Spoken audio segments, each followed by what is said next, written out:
Bible గ్రంథంలో ఒక మాట చదువుకొని మనం ముందుకెళదాం. మత్తయి సువార్త 10వ అధ్యాయము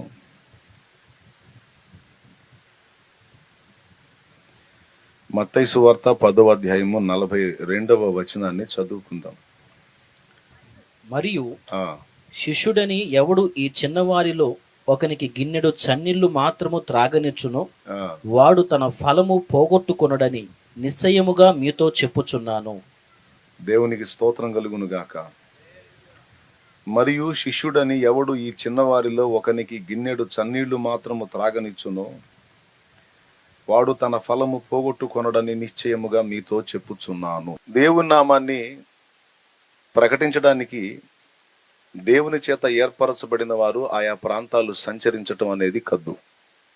ఎందుకంటే అది యేసు ప్రభు ఇచ్చిన ఆజ్ఞల్లో ఒకటి. మీరు సర్వలోకానికి వెళ్ళి సర్వ సృష్టికి నన్ను గూర్చినటువంటి సువార్త సత్యాన్ని ప్రకటించండి. నమ్మి బాప్తిస్మం పొందువాడు రక్షింపబడతాడు, నమ్మని వానికి శిక్ష విధింపబడుతుంది అని ఒక ఆజ్ఞ జారీ చేశాడు ప్రభు. ఆ ఆజ్ఞను బట్టి మరి ఆయన యందు విశ్వాసం ఉంచినటువంటి శిష్యులు, ఆయనను ప్రేమించి సేవిస్తున్నటువంటి పరిశుద్ధులు ఆయా ప్రాంతాలకు పంపబడ్డారు, పంపబడతారు, పంపబడాలి. అది దైవాజ్ఞ. అయితే యేసు ప్రభు వారు మరి నా శిష్యుడని ఈ చిన్నవారిలో ఒకరిని చేర్చుకొని మంచి పదార్థాలు పెట్టి బాగా సొమ్ము చేతికిచ్చి మంచిగా సన్మానం చేసి మీ వెండి బంగారాలు ఇచ్చి మీరు ఎంత బాగా చూసుకుంటే అంత మంచిది అని చెప్పలా. ఆ మాట చెప్పలా. యేసు ప్రభు ఆయన జీవించిన జీవితం కానీ తన బిడ్డల విషయంలో ఆయన ఇచ్చినటువంటి సమాచారం కానీ చాలా ఆశ్చర్యకరంగా అనిపిస్తుంది. తూర్పు దేశపు జ్ఞానులు నక్షత్రాన్ని చూసి బయలుదేరి వచ్చారు. యూదా దేశానికి వచ్చేంత వరకు వాళ్ళ నక్షత్రాన్ని ఫాలో అయ్యి యూదా దేశానికి వచ్చిన తర్వాత వాళ్ళ నక్షత్రాన్ని పక్కన పెట్టి సొంత ఆలోచన చేశారు. యూదుల రాజుగా పుట్టేవాడు రాజప్రాసాదంలో ఉంటాడు, రాజు యొక్క అంతఃపురంలో ఉంటాడు. కాబట్టి ఎక్కడికి మనం వెళ్ళాలో నక్షత్రం ఇక్కడ దాకా త్రోవ చూపించింది. ఆ యూదా దేశానికి మనం వచ్చాం కాబట్టి ఇక్కడ మళ్ళీ మనం నక్షత్రాన్ని ఫాలో అవ్వాల్సిన అవసరం లేదు అని మానవ తర్కాన్ని ఉపయోగించుకొని తేడా పడ్డారు. డైరెక్ట్గా హేరోదు రాజు కొలువుకి వెళ్ళారు. కొలువుకెళ్ళి యూదుల రాజుగా పుట్టినవాడు ఎక్కడ ఉన్నాడని అడిగారు.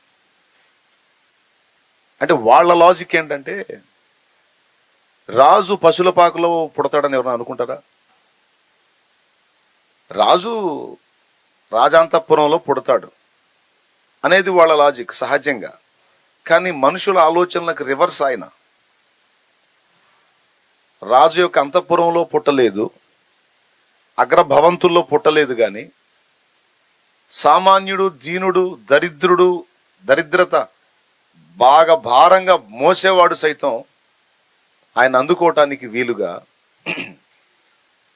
పశువులశాలలో, కుడితి తొట్టిలో పొత్తి గుడ్డల చేత ఆయన పరుండబెట్టబడ్డాడు అని గ్రంథంలో రాసుంది. అంటే ధనికుడికి సామాన్యుడికి కూడా అందుబాటులో ఉండేటట్టు ఎవ్వరూ ఊహించినటువంటి ఒక ప్రదేశంలో యేసు పుడతాడు, అక్కడ ఉంచబడతాడు అనేది ఎవరు ఊహించినటువంటి ప్రదేశం అది. కానీ దేవుడు అంటే అదే. మరి దేవుడు అంటే ధనవంతులకి, సంపన్నులకి, గొప్పవాళ్ళకి, అగ్రవర్ణాల వారికి దేవుడు కాదు. దేవుడు దీనులను, దరిద్రులను అందరినీ ప్రేమిస్తాడు, అందరినీ సమదృష్టితో చూస్తాడు. గనక ఏ స్థితిలో ఉన్న వాళ్ళైనా వచ్చి ఆయన అందిపుచ్చుకోవటానికి వీలుగా అందరికి అందుబాటులో, పశువుల పాకలో చాలా అందుబాటులో, సామాన్యుడికి, దరిద్రుడికి, దారిద్ర్యపు రేఖకు కంటే దిగువనున్న వారికి సైతం అందాడండి ఆయన. అది దేవుని మనస్సు, అందరికీ అందటం.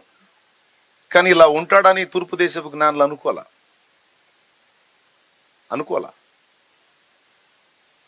అనుకోక వాళ్ళు వెళ్ళి సమస్య తీసుకొచ్చారు. రామాలో అంగలార్పు వినబడెను, రాహేలు తన పిల్లల విషయమై ఓదార్పు పొందనొల్లకై ఉన్నది అని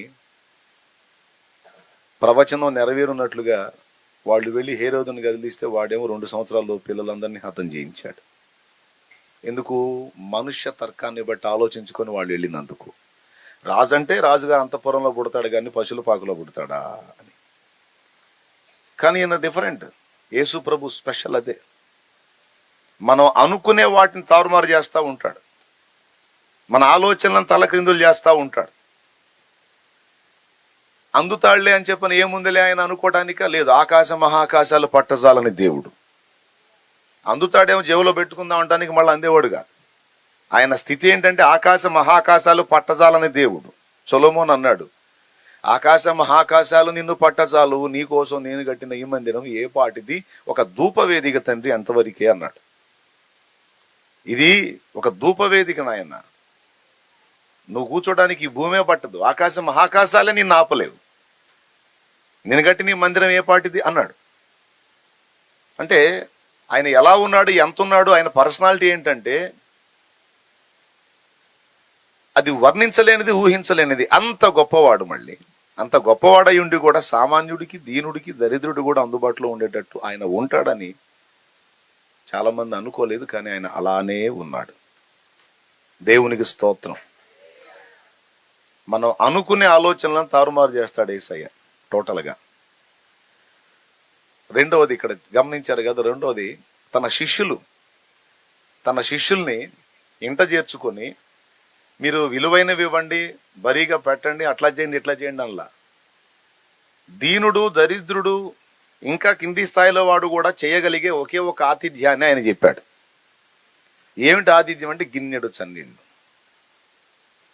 ఈ చిన్నవారిని చేర్చుకొని, నా పేరిట వచ్చు ఈ చిన్నవారిని చేర్చుకొని గిన్నెడు చన్నీళ్ళు ఇచ్చిన వారు తమ ఫలము పోగొట్టు కొందరని మీతో నిశ్చయముగా చెప్పుచున్నాను. కొంతకాలం క్రితం దైవజనుడు ఈ ప్రాంతానికి వచ్చినప్పుడు ఒక ఫ్యామిలీ దైవజనుని ఆహ్వానించారు. గిన్నెడు చన్నీళ్ళు ఇచ్చి పంపించారో, లేకపోతే బిర్యానీ పెట్టారో, లేకపోతే ఏం ఫుడ్ పెట్టారో నాకైతే తెలియదు. కానీ ఒక కుటుంబం అయితే ఇక్కడ ఆయన స్వాగతించారు. అక్కడ దాకా వచ్చి నన్ను వెంబడించినటువంటి బిడ్డలు మరి ఇక్కడ దైవజనుడికి అవకాశం ఇచ్చి చేర్చుకున్నారు. నాటి షూనేము స్త్రీ లాగా, షూనేము స్త్రీ ఎలీషాని చేర్చుకున్నట్టు దైవజనుడిని స్వాగతించారు. నేను అంటున్నాను, దేవుని పిల్లలను చేర్చుకొని గిన్నెడు చన్నీళ్లు మాత్రం ఇస్తే చాలు, ఖచ్చితంగా వారికి రావాల్సిన ఫలాన్ని నేను ఇస్తానని యేసు ప్రభు మాట్లాడాడు. దేవునికి స్తోత్రం కలుగును గాక. ఈ సందర్భాన్ని బట్టి నాకు ఆమె గుర్తు వస్తుంది. ఎవరు ఆమె అంటే షూనేము స్త్రీ. మీరు రాజుల 2వ గ్రంథం కానీ తీయగలిగితే అక్కడ ఆమె ప్రస్తావన ఉంది. ఆమెను గురించి దేవుడు ఒక ప్రత్యేకమైన మాట రాయించాడు. ఒకసారి చూడండి. రాజుల 2వ గ్రంథములో 4వ అధ్యాయము, 2 రాజుల గ్రంథము 4వ అధ్యాయము 8వ వచనం నుంచి చదువుతున్నాను, చిత్తగించండి ఇక జాగ్రత్తగా. ఒక దినమందు ఎలీషా షునేము పట్టణమునకు పోగా అచ్చట గనురాలైన యొక్క స్త్రీ భోజనమునకు రమ్మని అతని బలవంతము చేసెను గనుక అతడు ఆ మార్గమున వచ్చినప్పుడెల్లా ఆమె ఇంట భోజనము చేయుచూ వచ్చెను. కాగా ఆమె తన పెనిమిటిని చూచి, మన యొద్దకు వచ్చుచూ పోవుచున్నవాడు భక్తిగల దైవజనుడని నేను ఎరుగుదును. కావున మనము అతనికి గోడ మీద ఒక చిన్న గది కట్టించి అందులో అతని కొరకు మంచము, బల్ల, పీట, దీపస్తంభము నుంచుదము. అతడు మన యొద్దకు వచ్చినప్పుడెల్లా అందులో బస చేయవచ్చునని చెప్పాను.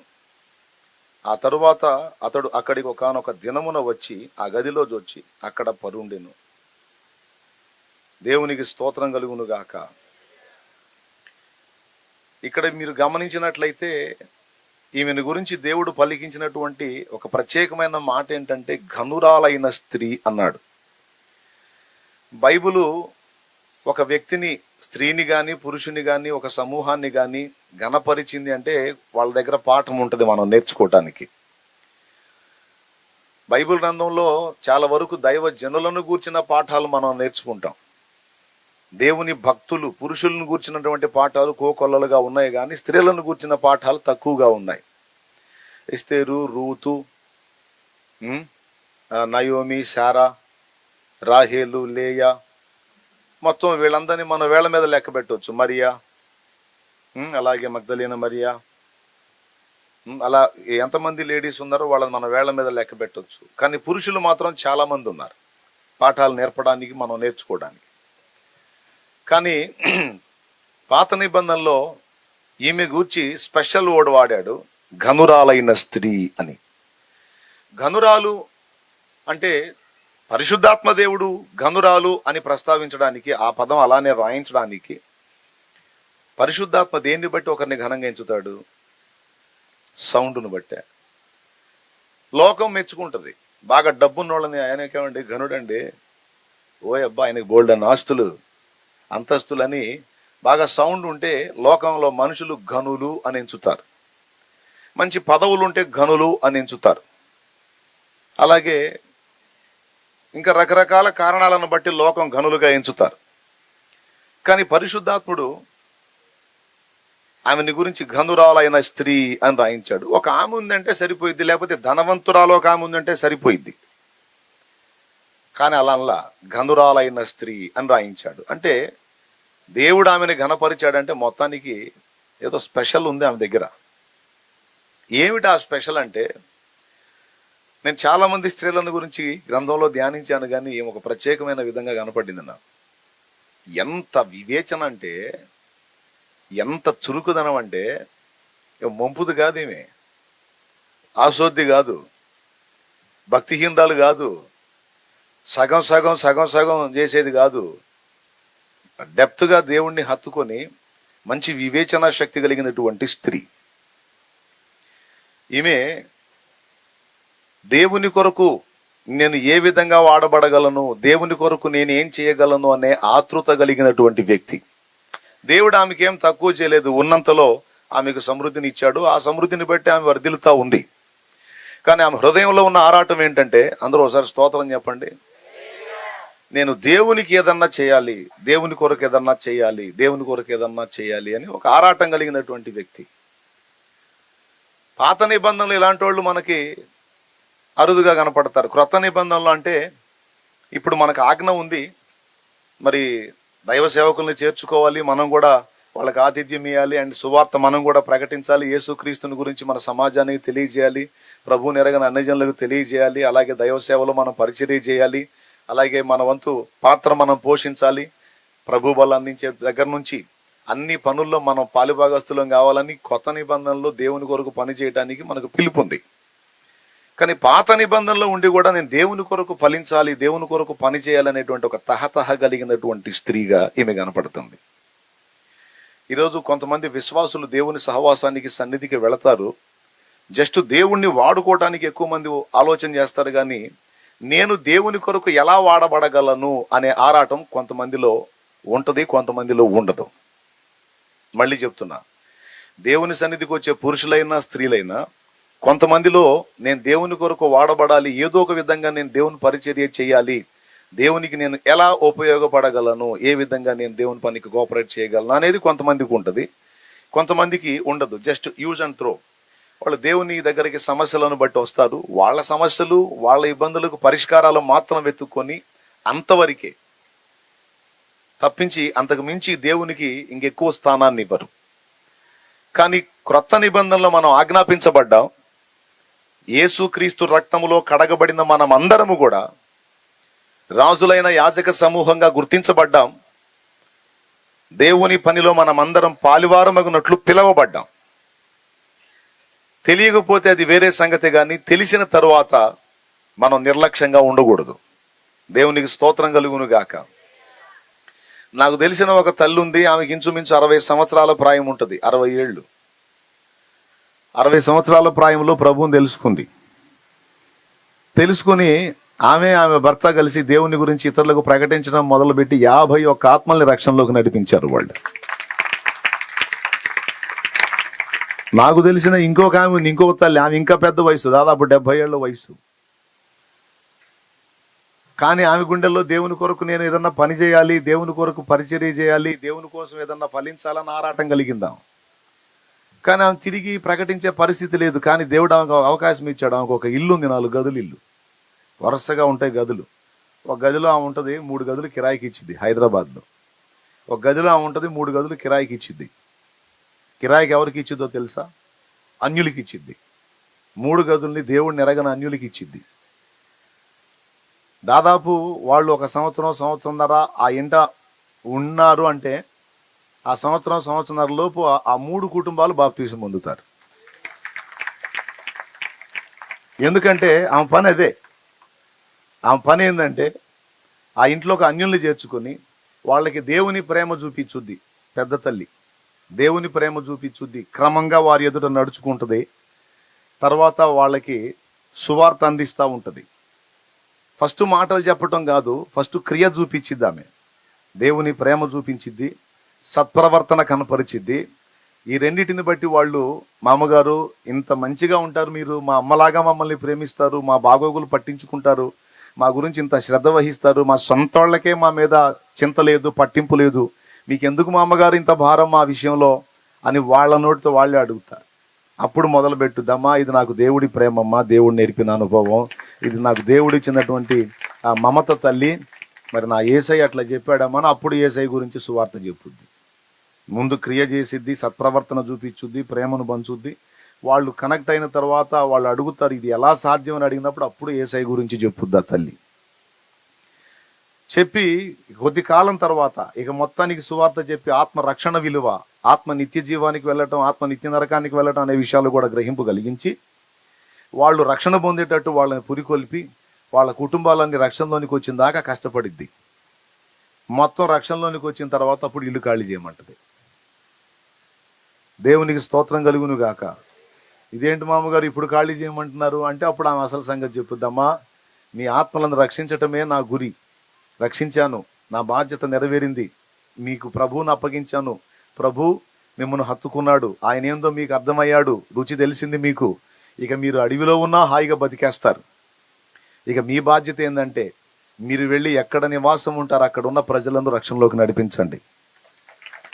నా ద్వారా మీరు నడిపించబడ్డారు కదా, మీరు అక్కడ ఉన్న ప్రజల్ని రక్షణలోకి నడిపించండి. నేను మళ్ళా ఈ 3 ఇళ్లని మళ్ళా 3 అన్యులకి ఇస్తాను, సహకరించండి అమ్మా, మరికొన్ని ఆత్మలను రక్షించుకుంటానమ్మా, నా పెద్ద వయసు వచ్చింది, తిరిగి సువార్త చేయలేనమ్మా, నా ప్రభు నన్ను ఎప్పుడు పిలుస్తాడో తెలియదు, నేను పోబోయేలో మరికొన్ని కుటుంబాలు రక్షించిపోవాలమ్మా అంటే సంతోషంగా ఖాళీ చేస్తారట. దేవునికి స్తోత్రం కలుగును గాక. ఎంత చిత్తశుద్ధి అండి ఆమెకి దేవుని పని పట్ల, ఎంత భారం అండి. ఇలాంటి వాళ్ళని మనం కనుగొనగలమా? కానీ నిజంగా చేస్తుంది ఆమె, నిజంగా చేసింది, ఇది వాస్తవం. మళ్ళా 3 కుటుంబాలు వస్తాయి, మళ్ళీ వాళ్ళకి దేవుని ప్రేమ, సువార్త, సత్యం, వాళ్ళ రక్షణలోకి వస్తారు. అలాగా ఇక అదే డ్యూటీ ఆమెకి. అంతకు మించి ఇక నా జీవితానికి వేరే సార్థకత లేదు. ఆత్మలను రక్షణలోనికి నడిపించడం, జీవితాలను నా ప్రభు చేతికి అప్పగించడం కంటే గొప్ప విషయం ఏది లేదని, నా ప్రభు కొరకు ఫలించాలి, పని చేయాలనే రంది కలిగిన స్త్రీలకి దేవుడు తప్పకుండా అవకాశాలు ఇస్తాడు. ఈరోజు ఈ మందిర ప్రతిష్టారాధనకు వచ్చిన మీ అందరికి కూడా అదే చెప్తున్నాను నేను. దేవుడు నీకు ఆపత్కాలంలో నిశ్చయంగా సహాయకుడు, తప్పకుండా హెల్ప్ చేస్తాడు. ఆయన నమ్మదగిన వాడు. ఆయన నాకు ఏం చేశాడు, ఏం చేస్తాడన్న చింత నీకు అక్కర్లేదు. కానీ నువ్వు ఏదన్నా బాధపడితే, దేని గురించి బాధపడాలంటే, నేను ఇంకా ఏం చేయలేకపోతున్నాను ప్రభు కోసం, నేను ఏం చేయగలను, ప్రభువా నన్ను వాడుకో అని నువ్వు ఏడవాల్సి ఉంది. ప్రభువా నా అప్పులు తీర్చు, ప్రభువా నా రోగాన్ని స్వస్థపరచు, ప్రభువా నాకు ఫ్రీడమ్ ఇవ్వు, ప్రభువా నా పిల్లల్ని ఆశీర్వదించు అని రకరకాలుగా నువ్వు అడుగుతావు. అడిగితే దేవుని ప్రశ్న ఏంటంటే, ఓకే నీ అప్పులు నేను తీరుస్తాను, ఎందుకు అని అడుగుతాడు. ఎందుకే ఉంది నాయన, కాస్త అప్పుల భారం పోతే రోజుకో సినిమా చూసుకుంటా ప్రశాంతంగా గడుపుతా తండ్రి, అందుక, లేకపోతే ఎందుకు నీ రోగాన్ని తగ్గించాలి, రోగాన్ని తగ్గిస్తే తండ్రి ఇంకా 4 రూపాయలు వెనకేసుకుంటాను తండ్రి, కాస్త గుర్తు పని చేసుకొని వెనకేసుకోవటానికి తండ్రి, వెనకేసుకోవటానికంటే ఆయన ఆలోచనలో పడతాడు. రోగం వచ్చి చావుకు దగ్గర వచ్చినా కూడా నీకు సిగ్గురాలి, ఇంకా వెనకేసుకునే వారంలోనే ఉన్నావు నువ్వు. 4 రూపాయలు కాదు, 4 ఆత్మలని వెనకేయాలి, 4 ఆత్మలని రక్షణలో నడిపించాలన్న మాట నువ్వు అనట్లేదే. నేను చెప్తున్నాను, నువ్వు అడుగు, ప్రభువా నాకున్న ఈ అప్పుల బాధలు తీసివేయి తండ్రి, నేను ఫ్రీగా 4 ప్రాంతాలు తిరిగి నిన్ను ప్రచురపరచాలి ప్రభువా, 4 ఆత్మని రక్షించాలి ప్రభువా, దయచేసి నన్ను వాడుకో తండ్రి, నీ చేతుల్లో వాడబడకపోతే నా బ్రతుకు అర్థమేమిటి తండ్రి అని నువ్వు ఏడిస్తే, రోజు నీ ప్రార్థన ఇదైతే, నా తండ్రి తప్పకుండా నిన్ను వాడుకుంటాడు. నీ నోటితో నువ్వు ఎవరికి దేవుని మాటలు చెప్పినా వాళ్ళు మారుతారు. నువ్వు ఏ ఇంట్లో అడుగు పెట్టినా ఇల్లు దీవించబడింది. వాడుకుంటాడు నిన్ను. అయితే గుండెలో ఆశ ఉండాలి. గుండెలో ఏముండాలి? దేవుణ్ణి వాడుకుందాం, సబ్బురుదినట్టు రుద్దుదాం దేవుణ్ణని కాదు. దేవుని చేతిలో వాడబడాలి అన్న ఆరాటం ఉన్న వాళ్ళని నిశ్చయంగా దేవుడు పురుషులనైనా స్త్రీలనైనా వాడుకుంటాడు. దానికి కావాల్సిన వెసులుబాటు ఆయనే ఇస్తాడు, ద్వారాలు ఆయనే తెరుస్తాడు. ఎందుకంటే నేను నా లైఫ్లో ప్రాక్టికల్గా అనుభవించాను నేను. కానీ చాలా మందికి దేవుని ఎరిగిన వాళ్ళకు కూడా లోకాన్ని అనుభవించాలన్న ఆరాటం, లోకాన్ని అనుభవించాలి, లోకాన్ని ఎంజాయ్ చేయాలి, లోకంలో మునిగి తేలాలన్న ఆరాటం తప్ప దేవుని కొరకు ఫలించాలన్న ఆరాటం తక్కువ. ఇప్పుడు ఆనందం ఉన్నాడు, 2 చోట్ల చేస్తున్నాడు, ప్రార్థన చేశాడు, ఇంకో చోట ద్వారాలు తెరుగుతండి ఆయన అని. రేపల్లె పోనాడు, రేపల్లి వచ్చాడు, ఇక్కడ చిన్నగా ఒక పరిచర్య ప్రారంభమైంది. ఈరోజు చిన్నదిగా ప్రారంభమైంది, తప్పకుండా దాన్ని మహాభివృద్ధి నా దేవుడే కలిగిస్తాడు. హల్లెలూయా. ఎందుకంటే చిలకలూరిపేటలో ఇప్పుడు దేవుడు అనుగ్రహించినటువంటి ఆ పెద్ద పరిచర్య ఇంతకంటే కింది స్థాయి నుంచి స్టార్ట్ అయింది. మరి ఈరోజు అది విస్తారం అయిపోయింది. 6 అడుగుల వెడల్పు, నేను పండుకుంటే అడ్డం పండుకుంటే కరెక్ట్గా ఇటు తల అటు కాళ్ళు తగులుతాయి. 6 అడుగుల వెడల్పు, 11 అడుగుల పొడవు గది, 11 పొడవు 6 అడుగుల వెడల్పు గది, అందులో స్టార్ట్ అయింది పరిచర్య. ఇప్పుడు అది 7 ఎకరాల పైచిలుకు. ఎవరు ఊహిస్తారండి? ఎవరు అనుకుంటారు అలాంటి కార్యం దేవుడు చేస్తాడని? నేను ఆ పరిచర్య ఆరంభించినప్పుడు దారిని పోయే వాళ్ళంతా ఎగతాళి చేయటమే, బోయుడు ఒకడు గామిచ్చాడు ఎవడొకటి అని. వాళ్ళకేం తెలుసు? ఎగతాళి చేసిన వాళ్ళు ఎగతాళి చేస్తారు. కానీ దేవుడు తన కార్యాన్ని తను జరిగించాడు. ఆ నవ్వినోళ్ళు నవ్వుతానే ఉన్నారు. ఆ నోళ్ళు వెళ్ళబెట్టేటట్టు దేవుడు కార్యం చేశాడు. హల్లెలూయా. అలాగున ఈ చిన్న పని విస్తారంగా దేవుడు చేయగలడు. మీ కళ్ళతో మీరే చూస్తారు, ఇది పక్కా. ఆమేన్. అది జరిగి తీరిద్దంతే. హృదయంలో ఆరాటం ఉంది దైవజనుడికి, రాగలిగాడు ఇక్కడ దాకా. ఇంకా ఆరాటం కొనసాగిద్ది, ఇంకో చోట కూడా వెళ్తాడు. నన్ను వెంబడించే దైవజనులకు చెప్తాను, మన ఊపిరి పోయేలోపు కనీసం 10 ప్రాంతాలు ప్రభావితం చేయాలి. కనీసం 7 ప్రాంతాలు 10 ప్రాంతాలు. నీ ఓపిక, నువ్వు ఎన్ని ప్రభావితం చేయగలవు అన్ని ప్రాంతాలని నువ్వు చుట్టుముట్టాలి, ప్రభావితం చేయాలి, క్రీస్తు కొరకు సంపాదించాలి. ఏదో ఒక సంఘం అర సంఘం గట్టి అక్కడే కూర్చొని పాడిందే పాడుకుంటా కాదు. ఒక చోట ఇంకో చోట ఇంకో చోట ఇంకో చోట తిరగాలి, ప్రకటించాలి. మీరు వెళ్ళుడి అన్నాడు ఆయన, కూర్చోండి అన్లా. ఎక్కడన్నా అన్నాడా? మీరు కూర్చోండి అన్నాడా? వెళ్ళుడి. ఒకటి నన్ను వెంబడించండి, మీరు వెళ్ళుడి అన్నాడు. వెళ్తానే ఉండాలి. సేవకులు కూడా చెబుతున్నా, సేవకులు కూడా ఉన్నారు కాబట్టి కూర్చున్న దగ్గరే కూర్చోకూడదు, సతికిల పడి వెళ్తానే ఉండాలి, వెళ్తానే ఉండాలి. నాకెందుకు ఎడదాకా రావటం? దేవునికి స్తోత్రం. శుభ్రంగా నేను కూర్చొని లైవ్ ఇచ్చానంటే ఓ వేలాది మంది వచ్చి కూర్చుంటారు లైవ్లో. నేను శుభ్రంగా ఏసీ గదిలో కూర్చొని మంచిగా తినుకుంటా తాక్కుంటా మాట్లాడవచ్చు. ఇంత దూరం జర్నీ చేసి ఇక్కడికి వచ్చి బజార్లో సరిగా గాలి కూడా ఆడట్లేదు. ఇందాక బాగా గాలి ఆడింది, ఇప్పుడు గాలి ఆడట్లా. అయినా సరే ఎందుకు? వెళ్ళు అన్నాడు. నువ్వు వెళ్ళురా బాబు, నువ్వు వెళ్ళు, శత్రుగవిని నీ స్వాధీనం చేసుకోపో, నేను నీకు అందిస్తాపో అన్నాడు. కనుక నేను వెళ్తానే ఉంటాను, నా బిడ్డలు వెళ్తానే ఉంటారు. మీ అందరికి కూడా అదే చెప్తున్నాను నేను. సత్యంలోపు ఏదో ఒకటి సాధించి సావాలి. కోర్టు చచ్చింది గోడవతల పడేసామన్న దరిద్రపు చరిత్ర ఉండకూడదు. ఏమనుకో, ఆడవాళ్ళకి మగవాళ్ళకి అందరికీ చెప్తున్నా, కోర్టు చచ్చింది గోడవతల పడేశారన్న దరిద్రపు చరిత్ర ఉండకూడదు. మనం సత్యంలోపు ఫలానోడు ఇదిగో ఇంతమంది జీవితాలను ప్రభావితం చేశాడు, ఫలానామె ఇంత దేవుని పని చేసింది, పరిశుద్ధాత్మను కలిగింది, ఇదిగో ఇలా చేసిందని నిన్ను గూర్చి చెప్పి నా ప్రభు మెచ్చుకోవాలి. భూమి మీద కూడా ఒక చరిత్ర ఉండాలి, ఒక సాక్ష్యం ఉండాలి. అది బతుకు. బాగా సంపాదించాం, తిన్నాం, రోజుకు 3 సార్లు తిన్నాం, 2 సార్లు పోయి వచ్చాం, ఫ్రీ మోషన్ అనుకుంటే తిరగటం కాదు. అది కాదు బతుకంటే. బతుకు అది కాదండి, అది కాదు. 4 కడుపులు నింపిన సాక్ష్యం మనకు ఉండాలి, 4 కన్నీళ్లు తుడిచిన సాక్ష్యం మనకు ఉండాలి, 4 ఆత్మల్ని రక్షించిన సాక్ష్యం మనకు ఉండాలి, 10 జీవితాలు వెలిగించిన సాక్ష్యం మనకు ఉండాలి. చచ్చి అక్కడ బాక్సులో పెడితే వచ్చి మన కోసం కన్నీటి చుక్కలు 4 విడిచేటువంటి 4 వ్యక్తులు కావాలి. అది బతుకు, అది జీవితం, అది చరిత్ర. అంతేగాని ఏ పొద్దు ఆ కుటుంబము, ఆ ఇల్లు, ఆ సంసారం ఊడిసి తోమి ఉతికి కడిగి ఏమండి బతుకంతదేనా? మారొద్దు, మార్పు రావద్దు. దేవునికి స్తోత్రం కలుగును గాక. మరి ఆడోళ్ళు మగవాళ్ళు మొత్తం సిగ్గు తెచ్చుకోవాల్సిందే. ఒక ప్రణాళిక, ఒక లక్ష్యం, ఒక గురి కలిగిన జీవితం, అది కూడా దేవుని సంబంధమైన విషయాల్లో భారం కలిగినటువంటి జీవితం జీవించాలి. అలాగ దేవుని కోసం నేను వాడబడాలి అని మున్నీరై దేవుని పాదాల దగ్గర కూర్చొని, దేవా నన్ను వాడుకో తండ్రి అని నువ్వు ఏడిస్తే నా తండ్రి నిన్ను వాడుకుంటాడు. నువ్వు ప్రార్థించినప్పుడు స్వస్థతలు కలిగిస్తాడు. నువ్వు అడుగుపెట్టిన ఇల్లు రక్షింపబడిద్ది. నువ్వు మాట్లాడిన వ్యక్తులు మారిపోతారు. ఇది నువ్వు చెయ్యాలి. దేవుని యందల విశ్వాసాన్ని బట్టి దేవుని కోసం నేను వాడబడాలని ప్రతి యవనస్తుడు, స్త్రీ, పురుషుడు, ముసలమ్మ కూడా చాలా సంవత్సరాల క్రితం జరిగింది. ఒక ముసలమ్మ చేసిన పని భిక్షగత్తె ఇళ్ళమ్మడి తిరిగి పైసలు అడుక్కొని బతికే తల్లి. అంత భిక్షగాళ్ళు అంత సత్రాల్లో ఉంటారు కదా, అట్లాంటి సత్రంలో ఉంది ఆ తల్లి, ఎవరు దిక్కులేంది. ఎట్ట తెలుసుకుందో యేసు ప్రభు గురించి తెలుసుకొని మారు మనసు పొంది రక్షణ పొందుకొని ప్రభువుకి ప్రార్థన చేసుకుంటా ఉంది. రోజు ఏడ్చేదంట, నా కాళ్ళన్నీ అయిపోయినాయి ప్రభా, ఇప్పుడు నేను నీకోసం ఏం చేయగలను? నా తండ్రి నీకోసం నేను ఏదో ఒకటి చేయాలని ఆశగా ఉంది ప్రభా. మరి అక్కడక్కడ వాక్యం వింటదిగా, నా బోటోడు చెబుతాడుగా, దేవుని స్తోత్రం, దేవుని పని చేయండి, దేవుని కోసం బ్రతకండి, ఏదో ఒకటి సాధించండి, 4 ఆత్మని రక్షించండి అని నా బోటోడు చెబుతుంటాడు కదా.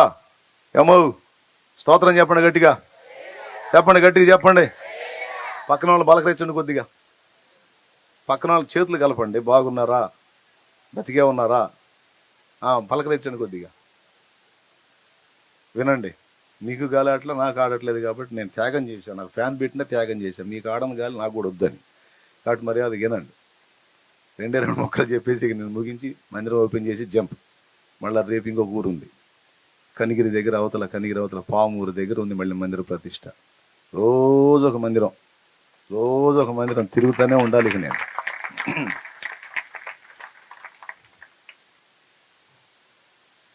నా బోటోడు చెప్పినప్పుడు ఇందగా మనసులో పెట్టుకుంది, అవును కదా ప్రభా, నిజంగా నీ కోసం బతకపోతే నా బతుకు అర్థమే ఉందయ్యా అని రోజు ఏడుస్తా ప్రార్థన చేస్తూ ఉంటే దేవుడు ఒక ఆలోచన ఇచ్చాడు ఆ తల్లికి. ఇక నుంచి డబ్బులు దాచిపెట్టమని. ఆమె తెచ్చుకున్న డబ్బులు, భిక్షం ఎత్తుకొని తెచ్చుకున్న డబ్బుల్లో కొంత వాడుకొని కొంత దాచిపెడతా ఒక అమౌంట్ చేసింది. అప్పటి రోజుల్లో ఒక అమౌంట్ చేస్తే ఆ డబ్బులన్నీ రెడీ అయిన తర్వాత దేవుడు ఆమెతో మాట్లాడుతున్నాడు, ఈ డబ్బులు పెట్టి ఒక రేడియో కొనుక్కోపో అని. ఏంటిది? రేడియో కొను అన్నాడు. దేవుడు మాట్లాడుతున్నాడు, ఆమెకు ప్రేరణ ఇస్తున్నాడు, రేడియో కొను. రేడియో నేనేం చేసుకునేది తండ్రి ముసల్దాన్ని, నాకెందుకు నేను రేడియో అంటే, నువ్వు కొనుక్కురా. సరే ఎవరినో నీ బోట అయిన పట్టుకొని పోయి కొనుక్కొచ్చుకుంది రేడియో. అబ్బాయి రేడియో ఒకటి ఇప్పించండి అయ్యా బాబా అంటే ఇప్పించారు. ఇక ఆ రేడియో పెట్టి ఇక ఆ బ్యాండ్ అటు ఇటు తిప్పుతూ ఉంటుంది రోజు. ఓ రోజు వాక్యం కనెక్ట్ అయింది, అందులో యేసు ప్రభు వాక్యం కనెక్ట్ అయింది. ఆ వాక్యం పెట్టింది, వింటుంది. అబ్బో, నేను నా దగ్గరికి వచ్చి ఈ మాటలు వినపడుతున్నాయి, స్తోత్రం హల్లెలూయా అనుకొని ఆ మాటలు వింటా ఉంది, ఆనందపడింది. ఇక రేడియో సౌండ్ ఫుల్గా పెట్టి సాయంత్రానికి ఈ భిక్షగాళ్ళందరూ, ఈ గంజాయి వాళ్ళు, ఈ సారాయి వాళ్ళు పొగులంతా అడుక్కుంటారు, సాయంత్రానికి తాగొస్తుంటారు. వాళ్ళందరూ చేరిన తర్వాత కరెక్ట్గా సాయంత్రానికి 6:30-7 ఆ వాక్యం పెట్టింది. ఆ వాక్యం పెడితే ఆ వాక్యం వస్తూ ఉంటే మొదటిసారి విన్నోళ్ళు ఎగతాళి చేశారు, ఏ ముసల్దానా ఏంది హడావుడి చేస్తున్నావు అని. ఏదో లే బాబు ముసల్దాన్ని, నాకు దేవుడు మాటలు వింటున్నాను లేనాయనా అని రోజు 3 రోజులు పెట్టింది. 4వ రోజు ఆపింది.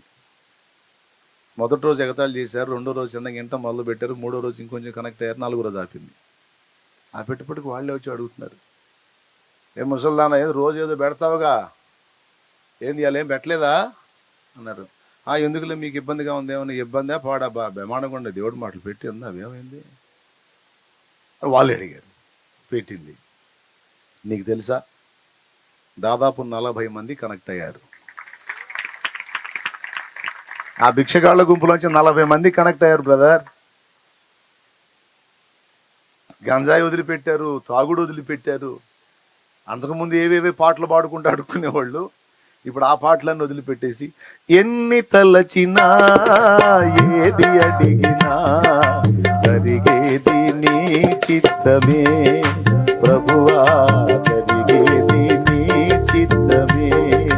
నీ వాక్కుకై వేచియుంటిని, నా ప్రార్థన ఆలకించుమా ప్రభువా.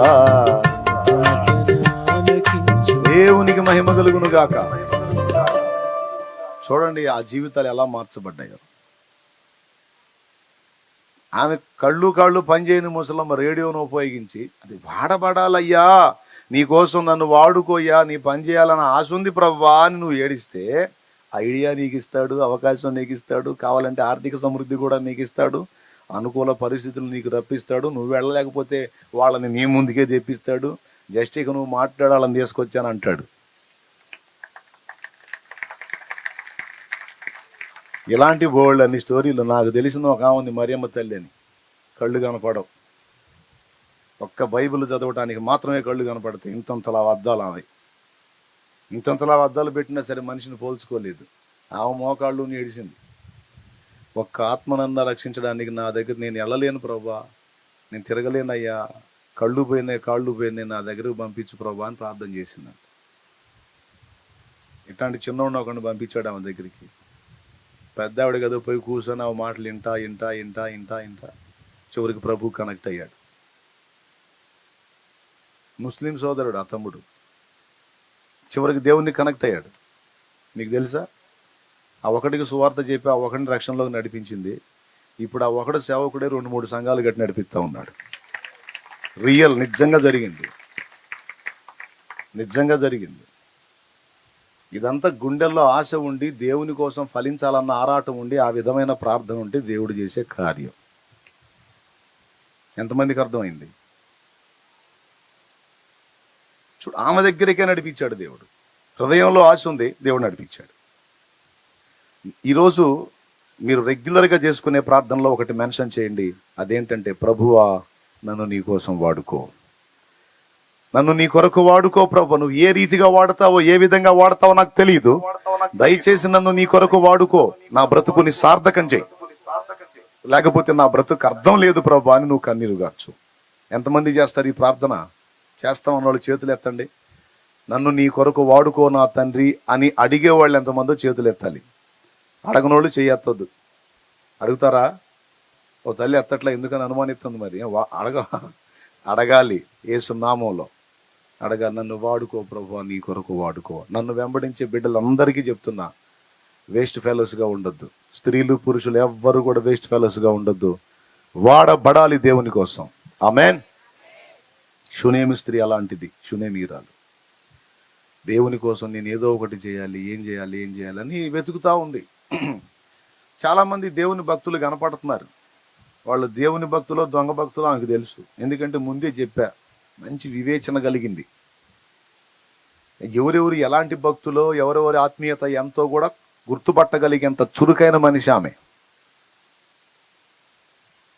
ఎలీషాను చూసింది ఒకరోజు. ఎలీషాను చూసింది, ఆయన అబ్జర్వ్ చేసింది.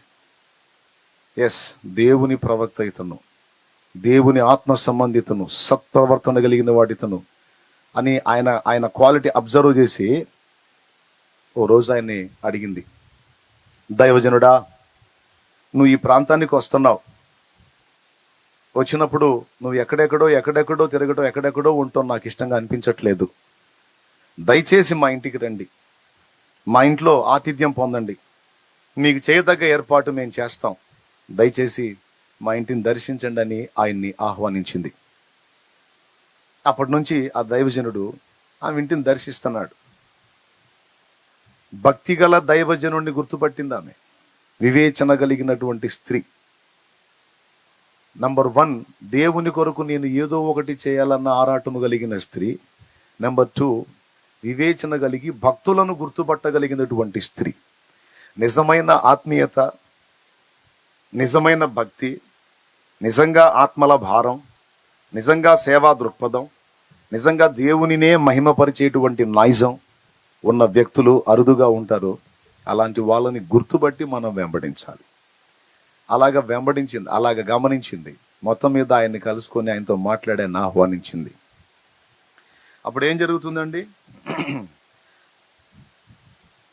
బ్రతిమలాడింది. మళ్ళీ ఒట్టిగా కూడా కాదు, బలవంతము చేసినను ఉంది. బ్రతిమల అయ్యా అయ్యా అయ్యా అయ్యా అయ్యా రా అయ్యా అయ్యా, లేకపోతే నువ్వేదో అఫీషియల్గా పాస్టర్ గారు వస్తావా మా ఇంటికి, ఫుల్ సౌండ్ అండి, మేము నీకోసం అన్ని ఏర్పాట్లు చేస్తామంటే నిజంగా ఆత్మీయుడు పని చూసుకోమంటాడు. నిజంగా ఆత్మీయుడు తిండికో డబ్బుకో మరి దేనికో ఆరాటపడి పరిగెత్తడు. వాళ్ళ విధేయత, వాళ్ళ వినయం, వాళ్ళలో ఉన్న భక్తి, వాళ్ళలో ఉన్న ఆత్మీయత ఏందో ఫస్ట్ అబ్జర్వ్ చేస్తాడు. అక్కడ ఆయనకు కూడా ఆత్మీయ స్పర్శ అవతల వ్యక్తి దగ్గర కనపడితేనే అడుగేస్తాడు. కానీ లేకపోతే నీ సౌండ్ను బట్టో, లేకపోతే నువ్వు అగ్రకులమనో, లేకపోతే నువ్వు బాగా తిండి పెడతావనో వాటి కోసం ఆరాటపడ్డాడు నిజమైన సేవకుడు, నిజమైన దైవజనుడు. ఎలీషా అబ్జర్వ్ చేశాడేమని, ఎవరో ఏమి వచ్చినప్పుడల్లా ప్రాణం తీస్తుంది, ఏంది ఇంకోవాలని చెప్పి గమనించాడు. భక్తి కనపడింది ఆమె దగ్గర. చాలామంది ఎలీషాను చూస్తున్నారు, కానీ ఇవి మాత్రం ఆరాటపడుతుంది, దైవజనుని ఎట్లనన్నా ఇంటికి తీసుకెళ్ళాలి. ఎట్లా అలాగని ఇప్పుడు కూటం అయిపోగానే నా వెంటబడారు, మా ఇంటికి రా, నాకు బోల్డ్ అంత పని ఉంది, మీకు వందనాలు. హల్లెలూయా. ఆనంద్ ఇక్కడే ఉంటాడు, తిప్పండి, అవసరం అయితే బజార్ తిప్పండి, ప్రాబ్లం ఏం లేదు. దేవునికి స్తోత్రం కలుగునుగా. పెద్దగా చెప్పండి.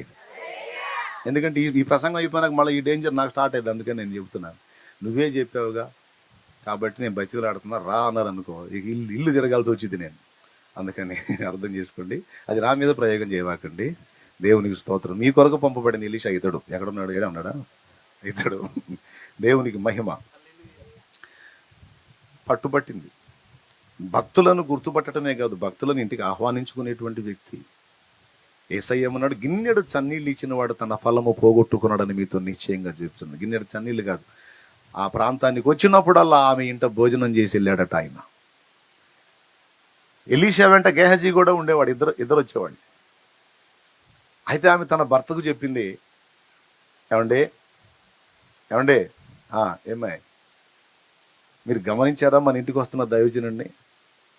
మన ఇంటికి వచ్చుచూ పోవచ్చున్నవాడు భక్తి గల దైవజనుడని నేను ఎరుగుదును. ఆయన మాట్లాడుతుంది భర్తతో. అదేంది, ఇద్దరు కదా వస్తుంది, ఇద్దరు కదా, దైవజనుడైన ఎలీషా, శిష్యుడైన గేహజీ, ఇద్దరు కదా వస్తుంది. వస్తున్నప్పుడు మరి ఇద్దరు మన ఇంటికి వచ్చుచూ పోవచ్చున్న వ్యక్తులు భక్తి గల దైవజనులని నేను ఎరుగుదును కదా అనాలి.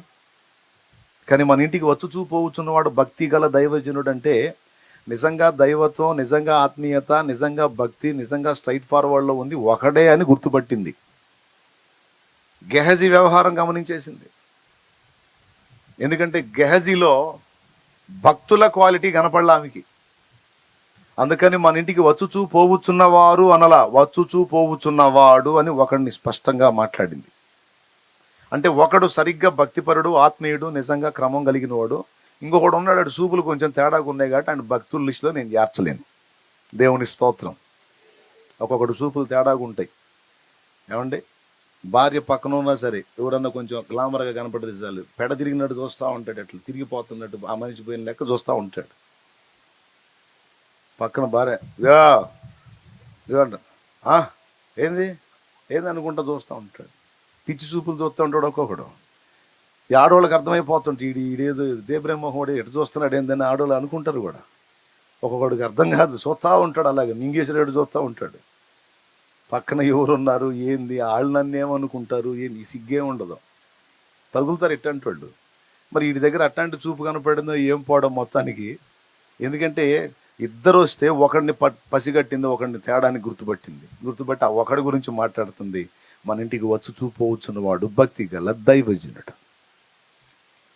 నెంబర్ 1, దేవుని కొరకు ఫలించాలన్న ఆశ కలిగింది. నెంబర్ 2, దైవజనులను గుర్తుపట్టేటువంటి శక్తి కలిగింది, వివేచన కలిగింది.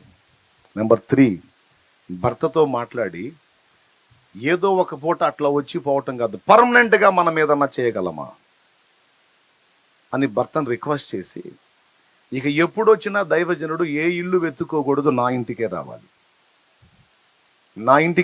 నా ఇంట్లోనే అంత ఆతిథ్యం తీసుకోవాలి, నా ఇంటనే బస చేయాలి, నా ఇంటనే రెస్ట్ తీసుకోవాలని. అప్పట్లో ఇల్లు ఎంత పెద్దగా ఉండేయంటే, ఇల్లు ఒక రకంగా ఉన్న కాంపౌండ్లు చాలా పెద్దగా ఉండేవి. ఆ కాంపౌండ్ వాళ్ళు ఎంతయా, గోడ ఎంతయా అంటే ఒక పెద్ద గది వేసుకోవచ్చు ఆ కాంపౌండ్ వాళ్ళ మీద. ఇప్పుడు మామూలుగా ప్రహరీ గోడలు ఉన్నాయి, 9 అంగుళాలు ఉంటాయి, జాన ఉంటాయి ఈ గోడలు. కానీ అక్కడ కాంపౌండ్ వాల్ ఎంత ఉందంటే ఒక గది బట్టి అంత పెద్ద వాల్ అది. అంటే అంతంత పెద్ద పెద్ద కాంపౌండ్ వాల్స్ ఉంటాయి, భద్రత కోసం కట్టుకునేవాళ్ళు. ఆ కాంపౌండ్ మీద ఒక గది వేద్దామండి, ఆయన ఇంట్లోకి రావడానికి ఇబ్బంది పడుతున్నాడు. ఆ కాంపౌండ్ మీద సపరేట్గా ఒక గది వేసామంటే ఇక ఆయనకు మనతో పని ఉండదు, మనకు ఆయనతో ఇబ్బంది ఉండదు. శుభ్రంగా అక్కడ ఉంటాడు. ఒక బల్ల, ఒక పీట, ఓ మంచం వేసామనుకో, ప్రశాంతంగా అంత పెడితే తిని అక్కడే కాస్త అడ్డం పడతాడు పాపం దైవజనుడు అని భర్తకు రిక్వెస్ట్ చేసి ఖర్చుకు సిద్ధపడుతుంది. ఇప్పుడు గది కట్టాలంటే ఖర్చు, లోపల ఏర్పాట్లు చేయాలంటే ఖర్చు, అయినా పర్వాలా దైవజనుని నిమిత్తం, దేవుని నిమిత్తం పర్వాలేదు. భర్త కూడా ఆమె మాటకు లోబడ్డాడు. అడ్డు చెప్పలా. ఎందుకు అడ్డు చెప్పలా? తన భార్య భక్తి కలిగింది, అడ్డదిడ్డమైన మనిషి కాదు, పద్ధతి కలిగింది గనుక ఈమె భక్తిని బట్టి ఆయన కూడా ప్రభావితం అయ్యాడు. ఆమె ఏది చెప్పినా సరే అడ్డు చెప్పడు, ఎందుకంటే అతనికంటే చురుగ్గా ఆలోచించగలిగింది. నీ భర్త గురించి నేను అడుగుతాను, నువ్వు చెప్పగలవా సమాధానం? నీలో ఆ చురుకుదనాన్ని నీ భర్త గుర్తించాడా? నువ్వు ఒట్టి సోద్దాని నోరు మూసుకో అనే పరిస్థితిలో నువ్వు ఉన్నావా? నీలో ఉన్న భక్తి, చురుకుదనం, ఆత్మీయత నీ హస్బెండ్ గుర్తుపడితే ఖచ్చితంగా నీకు విధేయత చూపుతాడు. నువ్వు ఏది చెబితే అది ఖచ్చితంగా చేద్దాం అమ్మాయి అంటాడు. అలాంటి మెట్టులోనికి స్త్రీలు రావాలి. ఇది స్త్రీల గురించి మాత్రమే సందేశం అనుకోవద్దు, పురుషులకు కూడా వర్తించేటువంటి సందేశం. భక్తులను గుర్తుపట్టడం పురుషులు కూడా చేయాలి. దేవుని కోసం నేను ఫలించాలన్న ఆరాటం పురుషులకి ఉండాలి. మూడవది, అవసరమైతే దేవుని పని నిమిత్తము, దైవ జనుల నిమిత్తము, దైవ సేవ నిమిత్తము అవసరమైతే రిస్క్ చేయటానికి పురుషుడు కూడా పూనుకోవాలి. నాలుగవది, పురుషుడు కూడా కుటుంబంలో భక్తిపరుడై ఉంటే కుటుంబం మొత్తం కూడా పరిమళిస్తుంది. శారా తన భర్తని యజమానుడా అని పిలిచింది. ఏమని పిలిచింది? ఇప్పుడు కొత్త ఫ్యాషన్ ఏంటో తెలుసా? ఒరేయ్, భార్య భర్తని రే అని పిలుస్తుంది. ఆ మధ్యకాలంలో ఒక అమ్మాయి ఫోన్లో మాట్లాడదు, ఎక్కడున్నావురా, ఎంతసేపు ఎదురు చూడాలిరా, త్వరగా రారా అంటుంది. ఎవరని ఎంక్వైరీ చేస్తే వాళ్ళు ఆయన, వాడికి అట్ట పిలిపించుకోవటం ఇష్టం అంట. నాకేం తెలుసు? అరే అంటే ఫ్యాషన్ అంట. ఏమండీలు పోయినాయి, యజమానుళ్ళు పోయినాయి, అన్నీ పోయినాయి. ఏమంటే పల్లెటూరులో పిలిపి ఇంకో టైప్లో ఉంటాయి. దోయ్ ఇదిగో నిన్నే అని పిలుపులు. మా అమ్మ మా నాన్న అంటే పిలుచుకుంటారు. మా అమ్మ అంటది, మా నాన్న ఎక్కడున్నా సరే అంటాడు. ఈ ఆ భాష ఏందిరా నాకు అనిపించింది. నాకు దేవునికి స్తోత్రం కలుగును కాక. నాకు చిన్నప్పటి నుంచి అదొక అలవాటు. వాళ్ళు ఈమె అంటది, ఆయన ఎక్కడున్నా ఏ మూలం సరే అంటాడు. ఇదేదో వెరైటీగా ఉంది అనుకున్నాడు నేను చిన్నప్పటి నుంచి అట్ట అనుకునే. ఇప్పుడు ఆ భాషలన్నీ పోయి అరే తురేలు వచ్చినాయి. ఆమెమో అరే, వాడేమో ఓసాయి. అది ఫ్యాషన్ అంట. నేను చెప్పడం కావాలంటే ఎంక్వైరీ చేసుకొని చూడండి. ఇప్పుడు అదే భాష, ఈ దరిద్ర కొట్టు భాషలు. కానీ ఆనాడు యజమానుడా అని అబ్రహాముని శారా పిలిచిందంటే ఏ విధంగా నడుచుకొని ఉంటే అలా ఆమె గౌరవించగలిగింది ఆ భర్తని. ఎంతటి సత్ప్రవర్తన తన భార్య ఎదుట కనపరిస్తే అంత బాగా ఆమె ఆయన గురించి మాట్లాడింది. ఏమండి అనలేదు, ఇంకొకటి అనలేదు, ఏలినవాడా, యజమానుడా, అంటే దైవజనుడా అని పిలిచింది అబ్రహాముని. నువ్వు దేవుని మనిషివి. ఆమె కూడా దేవునికి అంతే కనెక్ట్ అయింది. నేను చెప్తున్నా, ఓ స్త్రీ, నిన్ను బట్టి నీ భర్త దేవునికి కనెక్ట్ అయ్యేంత భక్తి నీలో కనపడాలి, అంత ఆత్మీయత, అంత ఒరిజినాలిటీ. నువ్వు నాసిరకం వ్యవహారం చేసావనుకో, సగం సగం చేసావనుకో, అవతలోడు కనెక్ట్ అవ్వడు దేవునికి. నువ్వు నాణ్యతగా నువ్వు దేవుని భక్తి చేసి నిజంగా దేవుని ప్రేమించి సరైనటువంటి భక్తిని నువ్వు కనపరచగలిగితే ఏనాటికైనా తప్పనిసరిగా నీ హస్బెండ్ దేవునికి కనెక్ట్ అవుతాడు, నీ సంతతి దేవునికి కనెక్ట్ అవుతారు. అవునట్లుగా నువ్వు ఆ మాదిరి చూపగలగాలి. పురుషుడు చూపగలగాలి, స్త్రీ చూపగలగాలి. ఆ నైతిక విలువలు కలిగి బతకాలి కుటుంబంలో. ఇంట గెలిచి రచ్చ గెలవాలన్నాడు కదా. నా ఫ్యామిలీ విషయంలో నేను అదే ఛాలెంజ్గా తీసుకున్నా. నేను క్రొత్తగా ప్రభువుని తెలుసుకున్నప్పుడు నా కుటుంబం విషయంలో నేను అదే ఛాలెంజ్గా తీసుకున్నానండి.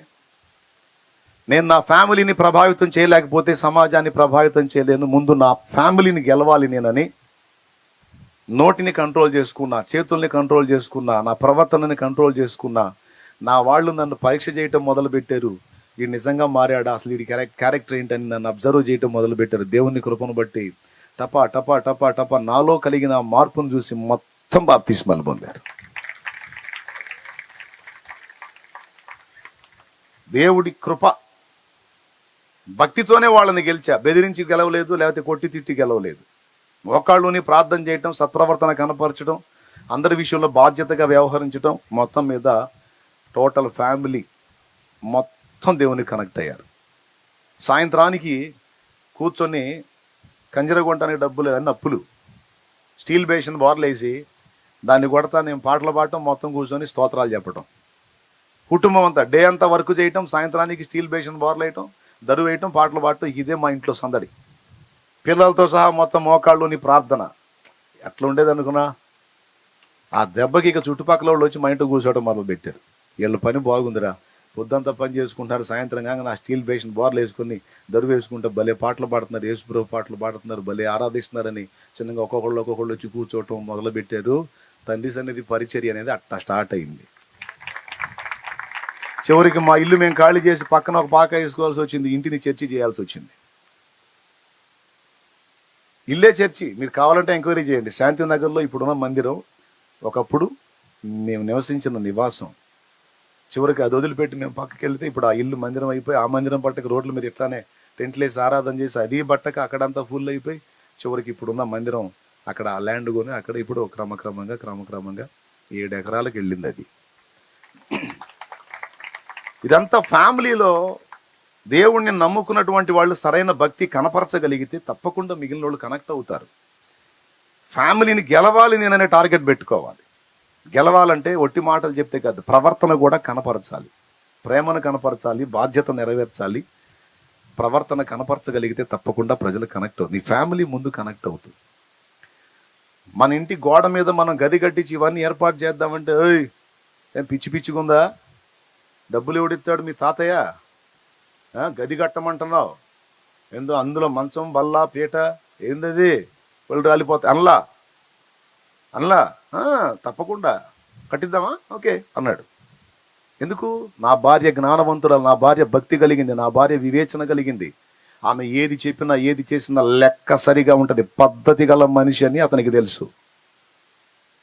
పిచ్చి పనులు చేసేది కాదు, పిచ్చి క్రియలు చేసేది కాదు, పిచ్చి మనిషి కాదు. నా కుటుంబానికి దీపం నా భార్య, ఉత్తమురాలు, భక్తి కలిగింది. ఆమె చెప్పింది నేను వినాలని లోబడ్డాడు ఆ భర్త. దేవునికి స్తోత్రం కలుగును గాక. ఫలితంగా ఇంటి గోడ మీద ప్రహరీ మీద చక్కగా గది కట్టిస్తే ఇక అప్పటి నుంచి దైవజనుడు వస్తా పోతా అక్కడ రెస్ట్ తీసుకోవటం మొదలు పెట్టాడు. ఇప్పుడు నా పేరిట వచ్చి వాడిని చేర్చుకుంటే గిన్నెడు చన్నీళ్లు చాలన్నాడు కదా. ఏకంగా గది కట్టి అందులో అన్ని ఏర్పాట్లు చేసి ఫుడ్ కూడా పెడుతుంది. నీకు ఇంకెంత ఫలం ఉంటుంది ఊహించండి. నీకు సామాన్యమైన ఫలమా? ఓ రోజు ఎలీషా ఆలోచించి, ఈ ప్రాంతంలో చాలా మంది ఉన్నా మన గురించి ఎవరు అంతగా పట్టించుకోలేదు. కానీ ఈమె నా వెంటబడి గోజాడి నన్ను ఇంటికి రప్పించి నా కోసం ఇంత రిస్క్ చేసి గోడ మీద గది కట్టించి నాకు కావాల్సిన ఏర్పాట్లన్నీ చేసి నా కోసం ఇంత రిస్క్ చేసింది. తన భర్త ఎంత ప్రాధేయపడిందో. ఇంత చేసింది అంటే బహుశా ఏదన్నా ఆశిస్తుందేమో, నా నుంచి ఏదన్నా ఆశిస్తుందేమో, ఏదన్నా ప్రతిఫలాకాంక్ష కలిగి ఉందేమో అని గెహజీ అన్నాడు. చిత్తం ఏలింది వాడా, చెప్పండి ఆమెను బిలు.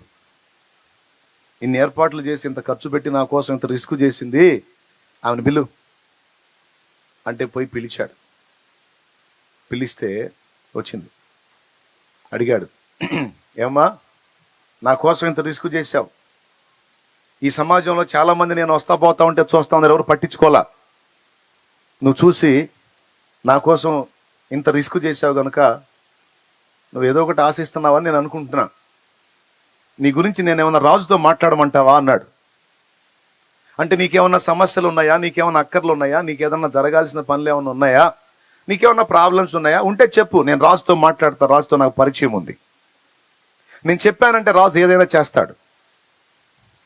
అడిగాడు. అప్పుడు ఆమంది, అయ్యా, నేను పరజనుల మధ్య ఉంటే నాకు వివాదాలు, వ్యాజ్యాలు, ప్రాబ్లమ్స్ ఉంటాయి. నాకు అలాంటి వివాదాలు, వ్యాజ్యాలు ఏం లేవు. నేను నా స్వజనుల మధ్య ఉన్నాను, నా సొంత వాళ్ళ మధ్యలోనే నేను ఉన్నాను.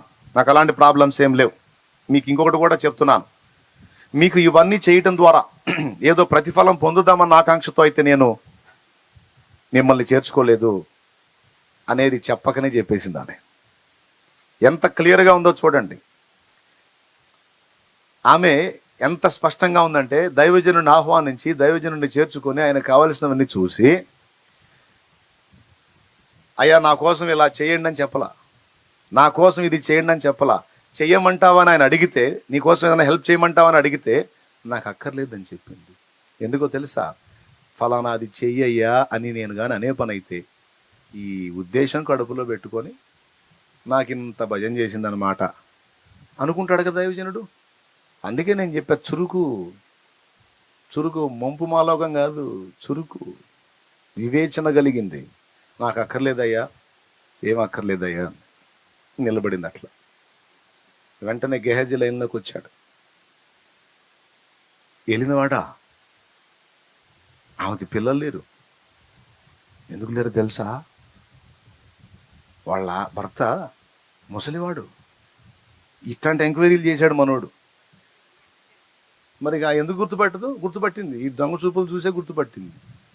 అంటే ఏం చూపులు చూస్తున్నాడు? ఈమెమో గొడ్రాలుగా ఉంది. కారణం ఏమై ఉంటుందంటే భర్త వృద్ధుడై ఉన్నాడు అని ఇట్లాంటి లెక్కలు చూస్తున్నాడు. అరే దైవజనుడు ఏం చేస్తున్నాడు, దైవజనుడిని ఎలా ఫాలో అవుదాం, దైవజనుడు ఎలాంటి ఆత్మీయత కలిగి ఉన్నాడు, దేవునికి ఎలా ప్రార్థన చేసుకుంటున్నాడు, భక్తి సాధన ఎలా చేసుకుంటున్నాడు అని దైవజనుడికి వెళ్ళే దృష్టి కాదు. వాళ్ళ ఇంట్లో వ్యవహారం ఏంది, అసలు అక్కడ ఏం జరుగుతుంది, వీళ్ళింట్లో వ్యవహారం ఏంది, ఇట్లా ఇక్కడ ఏం జరుగుతుంది, అసలు ఈ మనిషి ఏంది, ఆయన ఏంది, ఆమె ఏంది, ఈ చూపు అంతా పక్క చూపే. అందుకే నయమాన్ వెంటబడి పరిగెత్తాడు, కుష్టు తెచ్చుకున్నాడు. గెహజీ తెలుసు కదా మీకు. ఇట్లాంటోడ నాకు ముందే గుర్తుపట్టింది అన్నాడు. ఈ మాట అనేసరికి, ఓ గొడ్రాలా, సరే సరే సరే. ఆయన పిల్లలు కావాలని అడగలేదు, అడగకపోయినా పర్వాలా. నేను అడిగితే చేసిందా నాకు ఇవన్నీ? నేను అడిగితే చేసిందా? నేను అడగకపోయినా చేసింది కనుక ఆమె అడిగిన దాకెందుకు? ఏవమ్మా అయ్యా వెళ్ళిందన్నమాట, రా, నీకోసం నా ప్రభువుని వేడుకుంటాను, ఖచ్చితంగా నీకు సంతానం కలుగుతుంది పొమ్మన్నాడు. దేవునికి స్తోత్రం కలుగును గాక. నీకోసం నా ప్రభువుని వేడుకుంటాను, నీ గర్భఫలం కలుగుతుంది పొమ్మన్నాడు. నేను అడగలేదు కదా, అడగకపోయినా దైవజనుడు, అవునమ్మా నేను అడగకపోయినా నాకు గది కట్టించావుగా, కాబట్టి నువ్వు అడగకపోయినా సరే నీకోసం నీ కార్యం జరగాలని నేను దేవుని వేడుకుంటాను పొమ్మన్నాడు. ఖచ్చితంగా అక్షరాల జరిగింది అది. అన్ని నాళ్ళు గొడ్రాలుగా ఉన్న ఆమె గర్భవతి అయిందో చక్కని కుమారుణ్ణి సంపాదించుకుంది దేవుని కృపలో. దేవునికి స్తోత్రం కలుగును గాక. హల్లెలూయా. ప్రతిఫలాపేక్ష లేని భక్తి, నిస్వార్థమైన భక్తి. నేను దేవునికి చేయాలి, దైవజనులకు చేయాలి, దేవుని పనికి చేయాలి, అంతేగాని నేనేదో పొందుదామన్న ఆకాంక్షతో చేస్తే అది వ్యాపారం అయింది. చెప్పింది అర్థమైందా? ఎంతమందికి అర్థమైంది? దేవునికి భక్తి చేసినా, ఆరాధన చేసినా, మన చేతుల్లో ఏదన్నా ఇచ్చినా, నేను ఇస్తే మళ్ళా నాకు ఇస్తాడు అన్న ప్రతిఫలాపేక్షతో చేసినట్లయితే అది వ్యాపార దృక్పథం. గుప్పెడి గింజలు చల్లాను, బస్తా కోసుకొచ్చుకున్నాను అన్నట్టు. అయినా దేవుడు నువ్వు అలా ఆశించిన నిన్ను వ్యాపారస్తురా వ్యాపారస్తుడిగా ఏం లెక్క ఇడు. కానీ మన హృదయం ఎంత స్వచ్ఛంగా ఉండాలి అంటే, దేవా నువ్వు నాకు ఇవ్వకపో, చెయ్యకపో, నేనైతే నీ కోసం చేయాలి, నీ కోసం బతకాలి అని ఆరాటపడి ఈ పనులన్నీ చేస్తున్నాను ప్రభువా. దేవునికి స్తోత్రం కలుగును గాక. హల్లెలూయా. నువ్వు నాకు ఇవ్వకపో, నువ్వు చేయకపో, నీ దగ్గర ఉన్న రూపాయి దేవుని కొరకు ఖర్చు పెట్టేటప్పుడు కూడా ఇదే దృక్పథం నీకు ఉండాలి. నేను 100 రూపాయలు పెడితే నాకు 1000 రూపాయలు ఇస్తాడు దేవుడు, నాకు ఇచ్చి నన్ను శోధించమన్నాడు, కానీ అప్పటి నుంచి శోధిస్తా కూర్చోవటం కాదు. నువ్వు ఇవ్వకపోయినా పర్వాలేదు ప్రభువా అన్నప్పుడు అది నిస్వార్థమైన భక్తి అయింది. ఇక అది వ్యాపారం కాదు. అలాంటి మనిషి ఖర్చు పెట్టి చేసింది కానీ తనను ప్రతిఫలంగా ఏమీ ఆశించలేదు. ఆయన అడిగినా కోరలేదు. ఆయనకి చాలా సంతోషం కలిగింది. ఓరి బాబా, నేను ఇచ్చిన ఆఫర్ని ఎగబడి వాడుకుంటారు. ఈ పిచ్చిదేది నాకేం అక్కర్లేదు, నేను స్వజనుల మధ్య ఉన్నానన్నది అని ఆలోచించి ఆమె అడక్కపోయినా ఆమెకు అవసరమైనది ఏదో ఆమెకి దేవుడు అనుగ్రహించినట్లు ఆమె పక్షంగా వేడుకున్నాడు. ఇదంతా నేను మీకు ఎందుకు చెప్తున్నానంటే, దేవుని నామములో సువార్త ప్రకటించుకుంటూ సంచరించేటువంటి దేవుని పాత్రలను చూసి మిగిలిన వాళ్ళు కూడా దేవుని పని చేయడానికి పురికొల్పబడటం, ప్రోత్సహించబడటం మాత్రమే కాకుండా వారిని ఆదరించి వారి కొరకు చేయాలి, దేవుడు నియమించినటువంటివి చేయడానికి సంసిద్ధమైన మనసు కలిగి ఉండాలనేది మీకు అందరికీ తెలియజేస్తా ఉన్నాను. దేవునికి స్తోత్రం. పెద్ద పెద్ద ఏం చెప్పలేదు, గిన్నెడు చన్నీళ్ళు అన్నాడు. కానీ ఏకంగా ఇన్ని చేసినటువంటి షునేమి స్త్రీని గురించి దేవుని వాక్యం ఏం చెప్పిందంటే ఆమె గనురాలు అన్నాడు. 4 సంగతులు చెప్పాను ఆమె గురించి. మొట్టమొదటిది ఏమిటి? దేవుని కొరకు ఫలించాలన్న ఆరాటం కలిగింది. నీలో కూడా, నీ గుండెల్లో కూడా దేవుని కోసం ఫలించాలన్న ఆరాటం ఉండాలి. ఒకసారి స్తోత్రం చెప్పండి అందరూ కలిసి. అబ్బే, ఇంత నీరసంగా అయితే కష్టం. ఇంకోసారి కలిసి ఏకంగా గట్టిగా చెప్పండి. అది నంబర్ 1. ఏంటది? దేవుని కొరకు ఫలించాలి. దైవజనులు ఫలిస్తున్నారు, నేను కూడా నాకున్న పరిధిలో, నాకున్న స్థాయిలో నేను కూడా ఫలించాలి. నంబర్ 1. నంబర్ 2, భక్తులను గుర్తుపట్టాలి. సత్యవాక్యము సంతలో దులిపి బోధకులు దొరల భత్యములపై భ్రాంతులు నిలిపి చిత్రమగు అనుకూల బోధలు చేసి ప్రజలను మోసగించిది. చిత్రమగు అనుకూల బోధలు చేసి ప్రజలను మోసగించే సూత్రధారుల చేరరాదయ్యా, నీవెంత కాలము వారి చెంత నుందువోరయ్యా. దేవునికి స్తోత్రం కలుగును గాక. సత్య సంబంధులను గుర్తుపట్టాలి, సత్య సంబంధులనే వెంబడించాలి. నువ్వు వెంబడిస్తున్నటువంటి దైవ జనాంగం సత్య సంబంధులని ఫస్ట్ నిర్ధారించుకో. సత్య సంబంధులా కాదా వివేచించు, భక్తిపరులా కాదా వివేచించు, ఆత్మీయులా కాదా వివేచించు. నేను ఈ క్రమంలో కొనసాగితే భక్తి నేర్చుకొని ఫలిస్తానా లేదా అనేది వివేచించు. ఎందుకంటే షునేమి స్త్రీ దగ్గర అది సూచిస్తున్నాడు దేవుడు. భక్తులను గుర్తుపట్టేటువంటి ఆత్మ కలిగింది ఆమె, అందుకే ఆమెని గంధురాలు అన్నాడు. పౌలు శీలల ఉపదేశాన్ని బెరయ విశ్వాసులు విని, పౌలు చెప్పినట్లు లేఖనములు అలాగున్నదో లేదో వారు ప్రతి దినము లేఖనములను పరిశోధించుచు వచ్చిరి అని వీరు ఘనులై ఉండి అన్నాడు. వివేచించే వాళ్ళని, పరిశోధించే వాళ్ళని, పరిశీలించే వాళ్ళని దేవుని వాక్యం ఏమంటుందంటే ఘనులు. ఏదో ఒకటిలేండి, ఏదో ఒకటి అటుపడి పోతా ఉన్నానండి అంటే కాదు. అరే, ఇక్కడ నేను ఆత్మీయ ఎదుగుదల ఎంతవరకు జరుగుతుంది, ఎంతవరకు నేను సత్యం నేర్చుకున్నాను, ఎంతవరకు నేను ఫలించగలుగుతున్నాను, నాలో ఎంత చేంజ్ వచ్చింది, నేను ఎన్ని విషయాలు తెలుసుకున్నాను, నేను ఏదన్నా నలుగురికి సువార్త చెప్పగలిగే అంతస్తుకి ఎదిగానా లేదా అనే పరిశీలన నీకుండాలి. ఆ వివేచన నీకుండాలి. ఎందుకంటే రకరకాల పరిస్థితులు, రకరకాల బోధలు, రకరకాల ఉపదేశాలు ఉన్నాయి కాబట్టి మీరు వెంబడిస్తున్నట్టు సత్య మార్గమో కాదు, ఆత్మీయ క్షేమాభివృద్ధి కలిగించే మార్గమో కాదు, భక్తి కలిగిన మార్గమో కాదు, ఖచ్చితంగా మీరు పరిగణలో తీసుకోవాలి, పరిశీలించుకోవాలి, భక్తులను చేపట్టాలి. దేవునికి స్తోత్రం. రెండవది, ఆమె దగ్గర నేర్చుకున్న పాఠం ఇది. అంతేకాదు కుటుంబాన్ని కూడా కట్టుకునేటువంటి మైండ్. తన భక్తితో భర్తని ప్రభావితం చేయగలిగింది, కుటుంబాన్ని కట్టుకోగలిగింది. ఇది 3వ సంగతి. రిస్క్ చేసింది. ఆ ఆశీర్వాదాన్ని పోగొట్టుకోవద్దు, దాన్ని శాశ్వతంగా స్థిరపరచుకోవాలని ఆశించింది. 4వది, ప్రతిఫలాపేక్ష లేకుండా నిస్వార్థంగా దేవుణ్ణి, దైవజనుని సేవించడానికి ఇష్టపడింది, ఉపచారం చేయడానికి ఇష్టపడింది. ఫలితంగా అన్ని నాళ్ళు ఆమె కొదువై ఉన్నటువంటి దాన్ని ఒక్క దెబ్బతో సంపాదించుకోగలిగింది. దేవునికి స్తోత్రం కలుగును గాక. ఆ బిడ్డ అంతవాడే కొంచెం పెద్దోడయ్యాడు. రోజు పొలంలో వ్యవసాయం వాళ్ళ నాన్న చేస్తుంటే అక్కడికి వెళ్ళాడు ఈ చిన్నోడు. ఆ ఎండ దెబ్బ తగిలిందో మరి ఏం జరిగిందో, తండ్రి నా తల పోయనే అని ఆడు పడిపోయాడు. ప్రాణాపాయంలోకి వెళ్ళిపోయాడు చూస్తానే. నాకెళ్ళి చూస్తారా ఆడ చూస్తారా? వందనాలమ్మా. ఆ చూపులే చూడొద్దని చెప్పింది నేను ఇప్పుడు దాకా. మీరు ఎటు చూడాలి అటే చూడాలి. వాళ్ళనేమో కూటమి అయిపోయినాక మళ్ళీ చూదురు కానీ ఏమని అడిగిపోతారు, ఏడే ఉంటారు కదా. దేవునికి స్తోత్రం. చెప్పండి, గట్టిగా చెప్పండి. అంతవాడై ఇంతవాడై ఒక వయసుకు వచ్చి ఆ పొలంలో ఏదో జరిగింది, మొత్తానికి పడిపోయాడు. అరే వీడు పడిపోయాడు, వీడిని తీసుకెళ్ళి వాళ్ళ అమ్మకాప చెప్పండి అన్న. వాళ్ళ నాన్న పొలంలో పని చేపిస్తా అని తీసుకెళ్ళి ఇంటికాడ వాళ్ళ అమ్మకప్ప చెప్తే ఆమె చేతుల్లోనే ఆడు చనిపోయాడు. కన్ను మూసాడు పిల్లవాడు. అది కన్ను మూసేసరికి ఏం చేయాలి అర్థం కాల. అదే నా బిడ్డ ఇట్లా అయిపోయాడని కంగారు పడిపోయింది. తల్లి కదా, కన్న బిడ్డ కదా, అంత జ్వరం వస్తేనే ఎంతో బాధ. ఎగ్దం తన దగ్గరే వాలిపోయాడు, కన్ను మూసాడు. ఆలోచించి వెంటనే పొలానికి కబురు పంపించి అయిపోయిందయ్యా, అంత అయిపోయింది, ఇంకా రమ్మని అయ్యా, అయిపోయింది అని గందరగోళం చేయలే. అసలు భర్తకు సమాచారం కూడా చెప్పలేదండి. అందుకే అతడు ఆమె యందు నమ్మిక ఉంచాడు. భర్తకు సమాచారం కూడా చెప్పలే. వీడిని తీసుకెళ్ళి ఎలీషా పడక మీద పడుకోబెట్టింది. చక్కగా ఆ దైవజనుడి గదిలోకి తీసుకెళ్ళి, ఆ గదిలో ఆయన మంచం ఉంది కదా, బండుకునే మంచం, ఆ మంచం మీద బండుకోబెట్టి దిగొచ్చి గాడిద తోలేవాడికి చెప్తుంది, రేబాయ్ గాడిద నెక్కుతున్నా, వేగంగా తోలు, దైవజనుడు ఎలీషా దగ్గరికి వెళ్ళాలి మనం, నేను ఆపమంటేనే నువ్వు ఆపాలి, పదా అంది. ఎవ్వరికి చెప్పలా.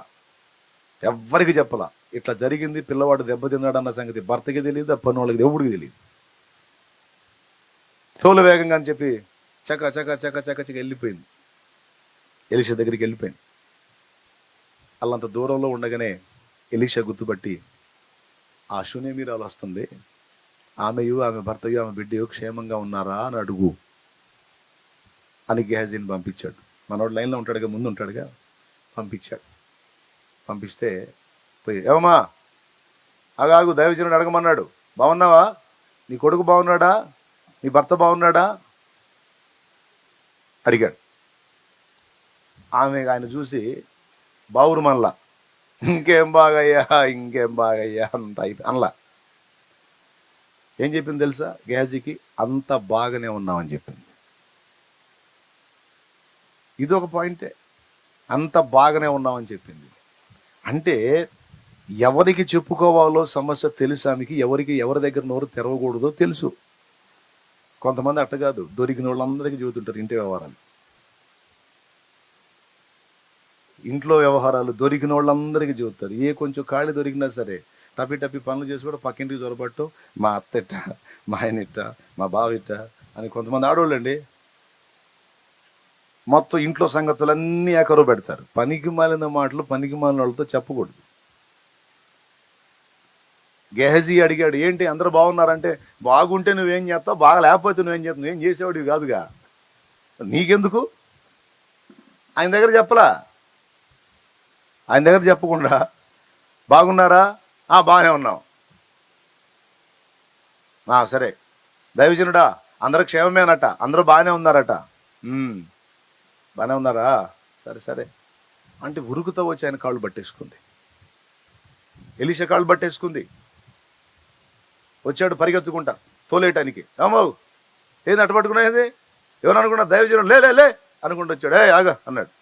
ఆగా, చాలా కలతలో ఉందాగు, దేవుడు నాకు మరుగు చేశాడు. చాలా బాధలో ఉందాగు, దేవుడు నాకు మరుగు చేశాడు.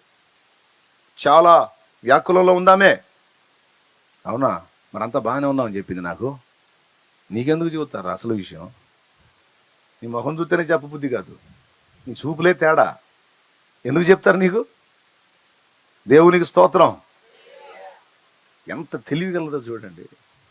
తనకు జరిగినటువంటి విషయాలు 10 మందికి ఆరడిపరిచే వ్యక్తి కాదు. తనకు నష్టం కలిగినా లాభం కలిగినా 10 మందికి ఆరడిపరిచే వ్యక్తి కాదు.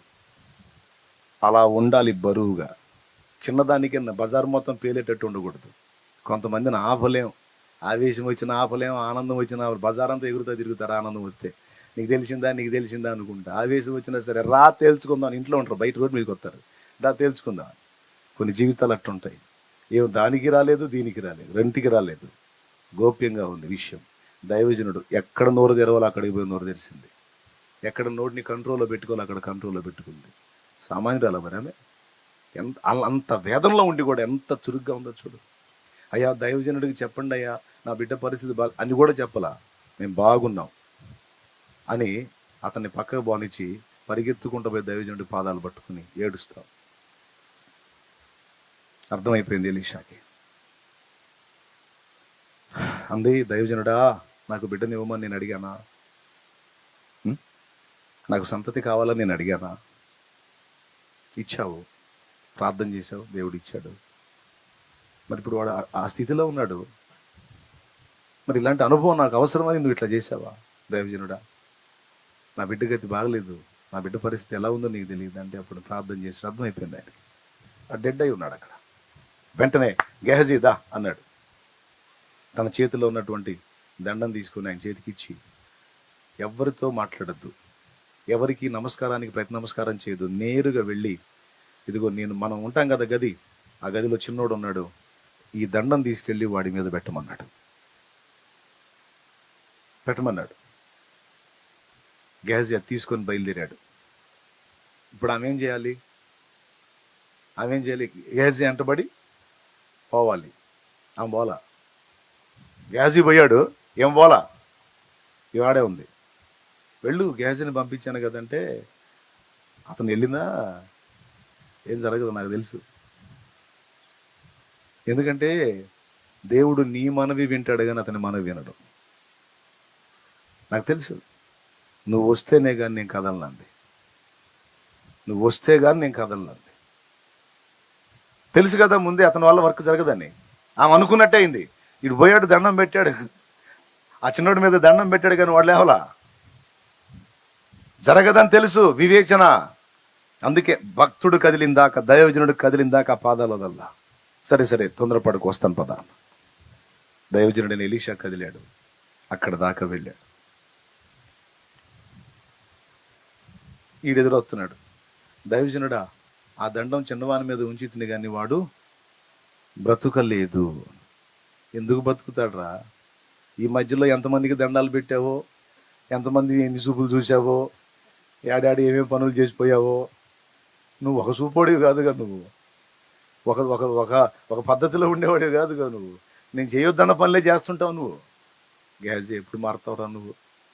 సరేలే నువ్వా అని గదిలోకి వెళ్ళి తలుపు వేసి ఆ చిన్నవాడి కోసం ప్రార్థించి వాడిని బ్రతికించి తల్లి చేతికి అప్పచెప్తాడు. చివరికి బిడ్డని పొందటం, వాడు దెబ్బతింటే తిరిగి వాడిని బ్రతికించుకోవటంలో నాకు బాగా ఆశ్చర్యం కలిగించిన విషయం ఏంటంటే భర్తకు కూడా చెప్పలేదండి. మైండ్ పోయే విషయం అది. అస్సలు ఆగుతారా లేడీసు? ముందు అసలు ఆ బిడ్డకి అలా జరిగితే ముందు భర్త మీద పడి గందరగోళం చేసి, అవునా, ఏడ్చి గగ్గోలు పెడతారు. అరే నిండు బండిలాగా తొనక్కుండా అంత జరిగితే డైరెక్ట్గా ముందు దైవజనుడి దగ్గరికి వెళ్ళి సమస్యకు పరిష్కారం వెతికే ఆలోచనలో ఉంది, కానీ దాన్ని బట్టి రోధించే పని ఆమె చేయలేదు. ఇక్కడ పాఠం ఏంటంటే సమస్య ఎంతటిదైనా కావచ్చు, పరిష్కారం దేవుని దగ్గర ఉంది. పరిష్కారం దేవుని దగ్గర ఉంది. 10 మంది దగ్గరికి వెళ్ళి మన సమస్య 10 సార్లు 10 మందికి చెప్పుకునే కంటే ఒక్కసారి దేవుని దగ్గరికి వెళ్ళి, లేదా ఆ 10 సార్లు ఒక్క దేవుడి దగ్గరికి వెళ్ళి గోజాడుకుంటే ఈ మనుషులు ఇవ్వలేని రిజల్ట్ ఆయన ఇవ్వడా? కానీ మానవ నైజం, సహజం ఏంటో తెలుసా? 10 మందికి చెప్పుకుని బాధపడే తత్వం. కానీ సొంత భర్తకు కూడా విషయం చెప్పకుండా వెళ్ళిపోయింది. ఇలాంటి చురుకు కలిగింది, ఇలాంటి భక్తి కలిగింది, ఇలాంటి మెళకువ కలిగింది, ఇలాంటి ఆత్మీయురాలు కనుకనే ఆమె పెనిమిటి ఆమె యందు నమ్మిక ఉంచాడు. ఇంత పెద్ద సమస్య, పొలం ముఖ్యమా, పొలంలో పంట ముఖ్యమా, బిడ్డ ముఖ్యమా? కోప్పడతాడు భర్త, పిచ్చిదాన నాకు చెప్పకపోతే ఎట్లా నువ్వు అంటే. చెప్తే ఏం చేస్తావు నువ్వు? చచ్చి బతికిస్తావా? బతికించేవాడి దగ్గరికి పరిగెత్తా.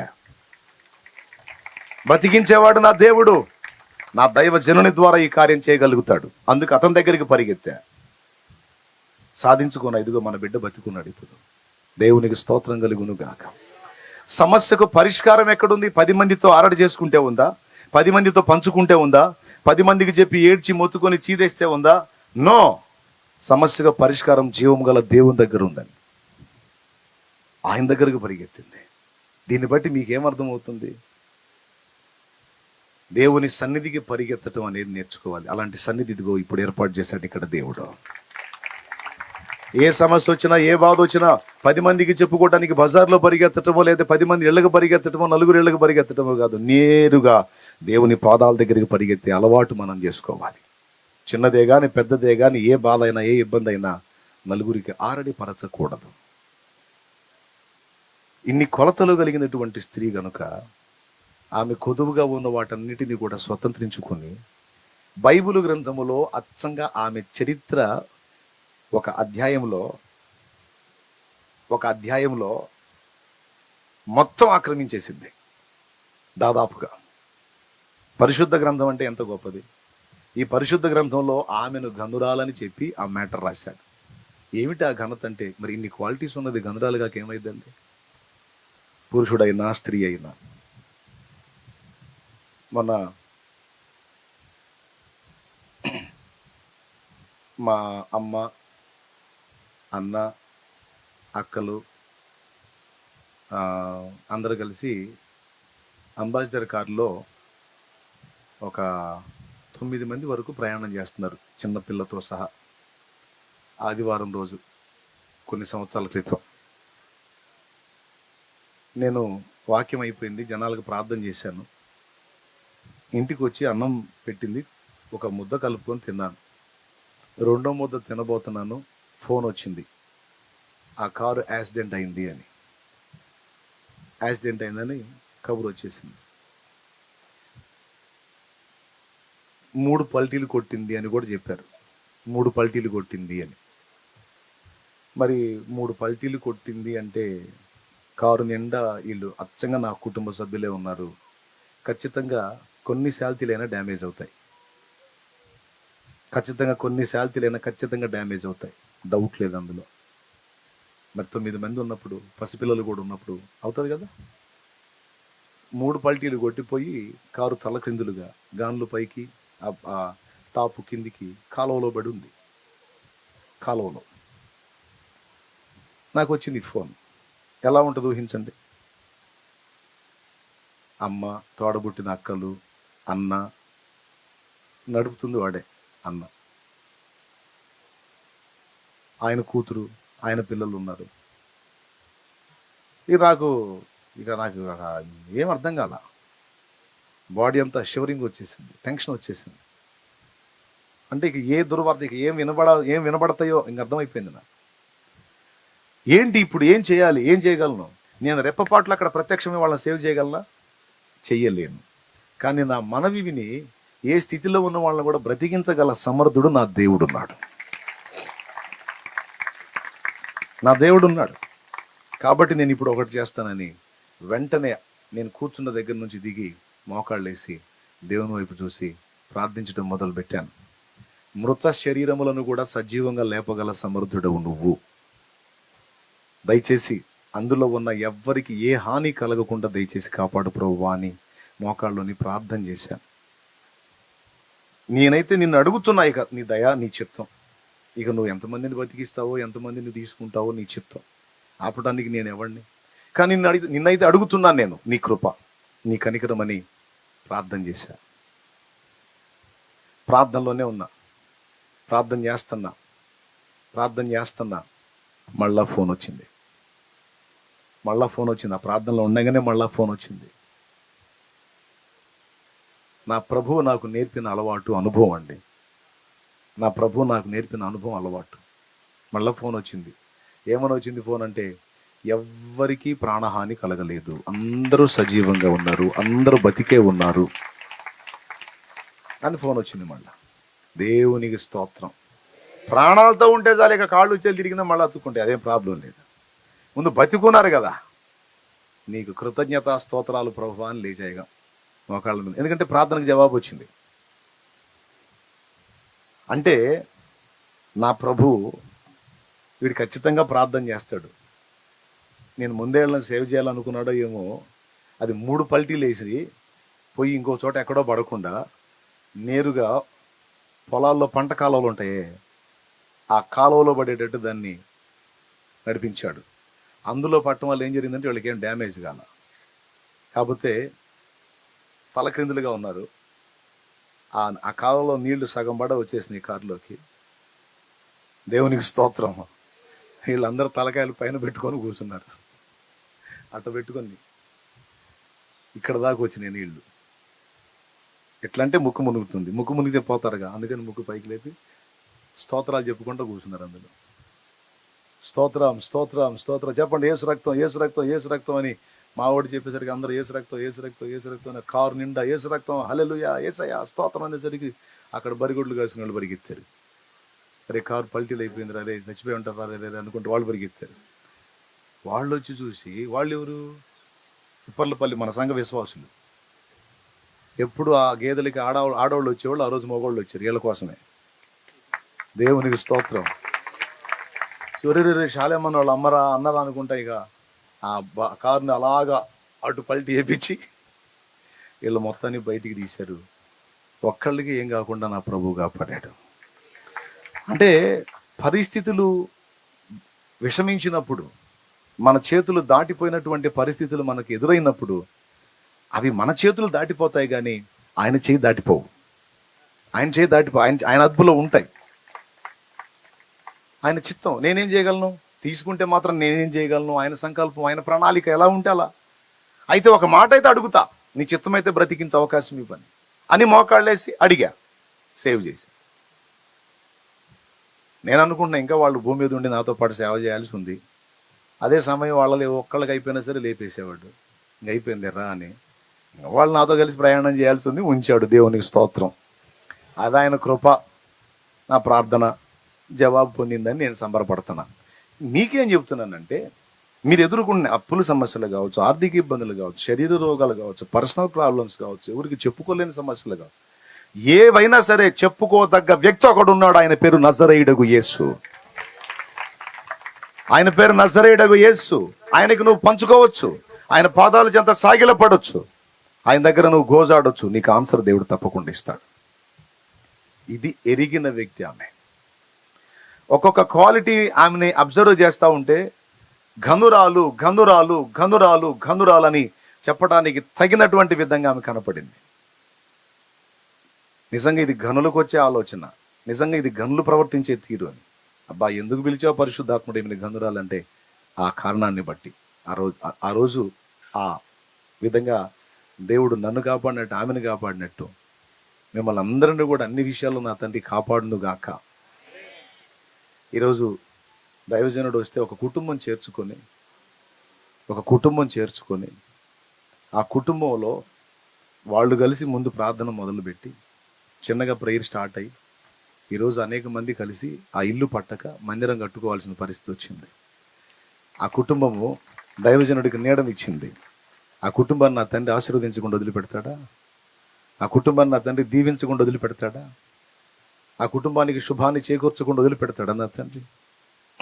ఆశీర్వదిస్తాడు. ఈరోజు మీ అందరికీ చెప్తున్నాను, నేర్చుకోండి, జాగ్రత్త పడండి. షునేమి స్త్రీని గురించి నా ప్రభువు నేర్పినటువంటి పాఠాలు నేర్చుకుందాం.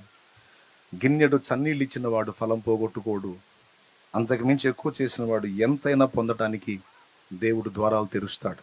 నువ్వు ఏ స్థాయిలో దేవుని పని కొరకు కోఆపరేట్ చేస్తావు, ఏ స్థాయిలో దేవుని పనిలో నువ్వు పాలిభాగస్తురాలు అవుతావు, అంతగా నీకు ఫలం ఉన్నది అని నా ప్రభు మాట్లాడుతున్నాడు. నువ్వు ఎంత చేయగలవో అంత చేయడానికి గిన్నెడు చన్నీళ్ళకు కూడా విలువనిచ్చాడు నా దేవుడు. బిర్యానీ కాదు, వెండి బంగారులు కాదు, నోట్ల కట్టలు కాదు, గిన్నెడు చన్నీళ్లు నువ్వు ఇచ్చిన నా బిడ్డల్ని చేర్చుకొని నేను నీకు ఇచ్చే ప్రతిఫలం నీకు ఇస్తానని నా దేవుడు మాట్లాడాడు.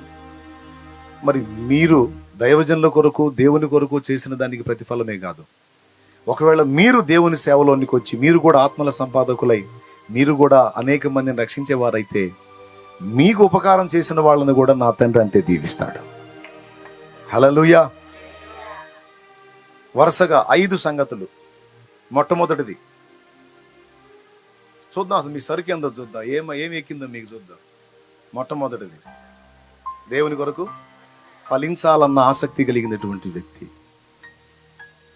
దేవుని కొరకు ఫలించని బ్రతికే కాదు, అది అర్ధరహితమైన జీవితం. మనం తిన్నాం, తాగాం, జీవించాం, అయిపోయింది అన్నది చరిత్ర కాదు, అది కాదు లైఫ్. దేవుని కొరకు ఎంత ఫలించాం. కాళ్ళు కళ్ళు పోయిన ముసలమ్మలు సైతం ఆత్మలను రక్షించడానికి కష్టపడుతుంటే, అన్నీ బాగుండి, అవయవ సౌష్ఠవం కలిగి ఉండి, ఆరోగ్యం బాగుండి, ఏం చేస్తున్నావు దేవుని పని? ఎంతమందిని కదిలిచ్చావు? ఎన్ని జీవితాలకి వెలుగునిచ్చావు? ఎంతమంది కొరకు క్రీస్తు సువార్త జ్యోతిని వెలిగించావు? జీవవాక్యం చేతబట్టుకొని లోకమందు మీరు జ్యోతులై ఉన్నారు అన్నాడు. సత్యం తెలుసుకున్న మీరు ఇతరులకు కూడా సత్యాన్ని పంచుకోండి అన్నాడు. 10 మందికి నన్ను గూర్చిన సత్యం చెప్పండి, ఆత్మహత్యలు ఆగిపోతాయి, త్రాగుబోతులు మారుతారు, దొంగలు మారుతారు, వ్యభిచారులు మారుతారు, వేశ్యలు మారుతారు, పంచుకోండి అన్నాడు. మరి నువ్వేం ఎంతవరకు చేస్తున్నావో ప్రశ్నించుకో. నంబర్ 1, శూన్యమేరాలు పాఠం అది. నంబర్ 2, భక్తులను గుర్తుపట్టి, సత్య సంబంధులను గుర్తుపట్టి వారిని వెంబడించేటువంటి వ్యక్తి. ఏది సత్యబోధో, ఏది సత్యబోధ కాదో, ఏది ఆత్మీయత నేర్పుతున్న బోధో, ఏది ఆత్మీయతలో దిగజారుస్తున్న బోధో వివేచించగలగాలి. ఎందుకంటే ఇప్పుడు దినాలు అలా ఉన్నాయి. ఇప్పుడు దినాలన్నీ భ్రష్ట దినాలు వచ్చినాయి. అందరూ బోధిస్తూ ఉన్నారు, ఎవరికి తగ్గది వాళ్ళు. యూట్యూబ్ కదిలిస్తే యూట్యూబ్ నిండా ఉపదేశాలు ఉన్నాయి. కానీ కొన్ని మన ఆత్మీయ జీవితాన్ని నాశనం చేసే బోధలు ఉన్నాయి, కొన్ని మన ఆత్మీయ జీవితాన్ని ప్రజ్వలింపజేసే బోధలు ఉన్నాయి. ఏది ఎంపిక చేసుకుంటావో ఇక్కడ నువ్వే వివేచించాలి. దేవునికి ప్రార్థన చేసుకొని సత్య సంబంధమైన మార్గం దొరికిందా నీకు, వదిలిపెట్టకుండా వెంబడించు. స్థిరంగా నాటబడిన అనుభవంలో ఉంటూ అక్కడొకటి అడుగు వేయొద్దు. ఒకటి సత్య సంబంధమైనదని గ్రహించావా, అట్లయితే అక్కడ నాటబడు, స్థిరంగా వెంబడించు. ఒకనాటికి ఫలిస్తావు. చెట్టు ఉంది, 4 రోజులు నాటి, 4 రోజులు నాటి, ఆడ నుంచి తీసి బాగలేదు, నాటదాం 4 రోజులు నాటి, ఇంకో చోట 4 రోజులు నాటితే చివరికి ఆ చెట్టు బతికిద్దా సచ్చిద్దా? డౌట్ లేదు అందులో, చచ్చి ఊరుకుంటుంది. ఒక దగ్గర నాటబడి ఉంటే. కాబట్టి సరైనటువంటి సత్యబోధ ఏదో మీరు గ్రహించి, మీరు తెలుసుకొని, వివేచించుకొని, ప్రార్థించుకొని ఒక చోట నాటబడండి. నన్ను వెంబడించే బిడ్డలు ఉన్నారా? అయితే ఇదిగో నీ కొరకు దేవుడు పరిచర్య ఇక్కడ ప్రారంభించాడు. మీరు వేరే సహవాసాల వెంబడిస్తున్నారా? మీ దైవజనులు నమ్మకస్తులై, ఆత్మీయులై, పరిశుద్ధాత్మ సంబంధులైతే తప్పకుండా వారినే వెంబడించండి. సభాముఖంగా చెప్తున్నా, ఇతర సంఘాలను పాడు చేయడానికి, వేరే సంఘాలను ఇబ్బంది పెట్టడానికి నేను రాలేదు, నా బిడ్డ రాలేదు. నశించిపోతున్న ఆత్మలను రక్షించాలన్న ఆరాటంతో వచ్చాం. మా దర్శనం అన్యజనుల మధ్యలో. అందుకే చెప్తున్నాను, ఇది ఎక్కువ కాలం సరిపోదు. ఊరక పని మొదలు పెట్టాం. ఈరోజు నీ ప్రాంతంలో, నువ్వున్న ఊరు, నువ్వున్న గ్రామం, నువ్వున్న పట్టణం, నువ్వున్న ప్రదేశం ఏదో వేరే ప్రాంతం అయి ఉండొచ్చు. శాలేమన్నా వస్తున్నాడని వచ్చి ఉండొచ్చు. నువ్వు అలా ఇలాంటి ఈ బిడ్డ చేసిన సాహసం నువ్వు ఎందుకు చేయకూడదు? శూన్యమి స్త్రీ అవకాశం ఇచ్చినట్టు నీకున్న పరిధిలో నువ్వు ఎందుకు అవకాశం ఇవ్వకూడదు? రండి, మేము అవకాశం ఇస్తాం, మా దగ్గర అన్యజనులు ఉన్నారు, రక్షణలోకి నడిపించాలి, రండి, ఇక్కడ ప్రార్థన పెట్టండి, మేము రిస్క్ చేస్తామన్నారు, రండి అని మీరు ఆహ్వానించండి. దైవజనులు సిద్ధంగా ఉన్నారు. రిస్క్ చేశారు, ఆమె కూడా రిస్క్ చేసింది. 3, దేవుని కొరకు, దేవుని పని కొరకు రిస్క్ చేయాలి. హల్లెలూయా. మా సామాన్లన్నీ ఇంట్లో ఒక మూల పెట్టుకొని దాని మీద ఒక చాప కప్పి వచ్చిన వాళ్ళందరికీ ఆ ఇల్లు అప్పచెప్పేవాళ్ళం. మరి ఏం చేద్దాం? వాళ్ళేమో ఇంట్లోనే ప్రార్థన చేస్తున్నారు, ఇంట్లోనే ఆరాధిస్తున్నారు. ఏం చేయాలి? మా అన్నయ్య నా అంత డెప్త్గా ఉండడు. మా అన్నయ్య విచిత్రం ఏంటంటే, ఆదివారం శుక్రవారం కాదు ప్రార్థన, రోజు వస్తారు సాయంత్రం. వాళ్ళు వచ్చి 10:30-11 దాకా ప్రార్థన చేస్తూనే ఉంటారు. మా వాడు ఒకరోజు నన్ను పిలిచి అన్నాడు, బాయ్ భక్తి చేయాలి కానీ వాంతులు వచ్చిందా చేయకూడదు అన్నాడు. అబ్బాయి భక్తి చేయాలి కానీ విరక్తిగా మారకూడదు భక్తి. ఇదంతా ఏదో పిచ్చావారంగా ఉంది. అంటే వాడి బాధ ఏంటంటే, 10 వాడు పండుకుంటాడు, ఆ పాకలోనే పండుకోవాలి వాడు. వీళ్ళే 11 దాకా బాటిల్లా. వాళ్ళు ఏంది అట్ట చేసేవేంది? వాళ్ళకి పిచ్చెక్కినట్టుంది. రోజు 11 దాకా ఏం ప్రార్థన అబ్బాయి? అరే 8:30కు వచ్చిన వాళ్ళు 9:30, కనీసం 10కి ప్రార్థన చేసుకుని వెళ్ళాలి. ఫస్ట్ మా అమ్మకి చెప్పాడు, అయ్యో మరి కాస్త పెందలాడి పంపిస్తే వాళ్ళని పొద్దంతా చాకిరి చేసి ఉంటాంగా, మరి పండుకోవద్దు అన్న, నాన్న మనం ఇబ్బందిగా అయ్యా, మనకేమో అదే పాకాయే. మా అమ్మ కూల్గా. నేనేం చేశాను తెలుసా? ఇక ఏమి ఈ మాట అందని మా అమ్మకి చెప్పేది మా అమ్మకి చెప్పా. వీడు ఆమె చెవి తినడని వాడు చెప్పాడు, మా వాడు చెప్పాడు, భక్తి వాంతులు అయ్యేటట్టు చేయకూడదు, విరక్తి పుట్టికూడదు అంటే, సరే ఇట్లా అన్నారు కదా. నేను వాళ్ళకి చెప్పా, ఇక రేపటి నుంచి మీరు రావద్దు. ఏది ఆ ప్రార్థనా పరులకు చెప్పా, రోజు వచ్చే ఆ సమాజంలో ఉన్న ప్రజలకి చెప్పా, ఇక రేపటి నుంచి మీరు రావద్దు. వీళ్ళు ఇట్లా బాధపడుతున్నారని చెప్పి వాళ్ళు ఫీల్ అవుతారుగా. వాళ్ళకి అప్పటికే వెలిగింది బలుపు. అన్న అయితే వద్దన్నాడు, మొత్తానికి ఫ్యామిలీ అది రివర్స్ అయినట్టుంది అని వాళ్ళు వెళ్ళారు. శుక్రవారం ఆదివారం కూటం పెడతా, అప్పుడు రండి, మీకు రోజు రావద్దు అని చెప్పా. ఒక్కరోజు ఆగారు, రెండో రోజు మళ్ళీ వచ్చారు. నాకేం తెలుసండి, ఇంత పెద్ద ప్రణాళిక ఉంది దేవుంది, దానికి ఆ ప్రార్థనే పునాది. వాళ్ళని రేపుతున్నాడు, మీరు పోయి చెయ్యండి, ప్రార్థన చెయ్యాలి, ప్రార్థన జరగాలి, అక్కడ ప్రార్థన జరగాలి. జరిగితే ఉందే బలమైన కార్యం ఉంది. నేను పెద్ద ప్లాన్ వేసుకొని ఉన్నాను, దానికి ఇదే పునాది. మీ అమాయకపు ప్రార్థనలే కావాలన్నా కానీ వాళ్ళని తీసుకొస్తున్నాడు. కనీసం వాళ్ళకి ప్రార్థన చేయటం కూడా సరిగ్గా రాదు. ఒక అమ్మాయి నైట్ ప్రార్థనలో మోకాళ్ళలోని చుట్టూ వాళ్ళందరూ కలిపి ప్రార్థన చేస్తుంది. నీ దాసుని చుట్టూ ముళ్ళ కంచేయి ప్రభువా, ముళ్ళ కంచేయి ప్రభువా. అగ్ని కంచేయటం అని, లేదా దూతల కంచె, లేదా నీ కాపుదలు పెట్టడం లేక ఏ సునాములు ముళ్ళ కంచేసే ప్రభువా, ముళ్ళ కంచేసే ప్రభు. నేనన్నా నవ్వుతామ్మాయి, నా చుట్టూ ముళ్ళ కంచేస్తాను, నేను ఎటు పోవాలి?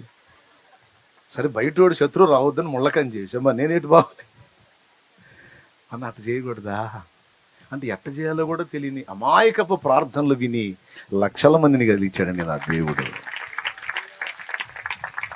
అది నేను మెహర్బానీ కోసం చెప్పండి, మీరందరూ ఎరిగిన విషయం, అది మీరందరూ తెలుసుకున్న విషయం. నా దేవునికి మహిమ కలుగును గాక. హల్లెలూయా.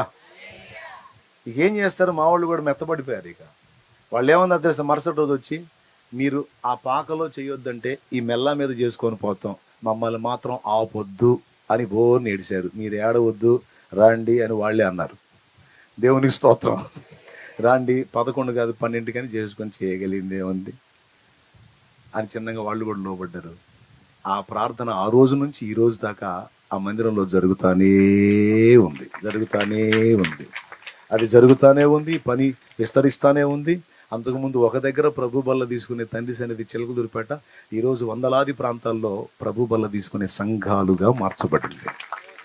అందులో ఇప్పుడు రేపల్లి కూడా ఒకటైంది యేసు నామములో. హల్లెలూయా, హల్లెలూయా.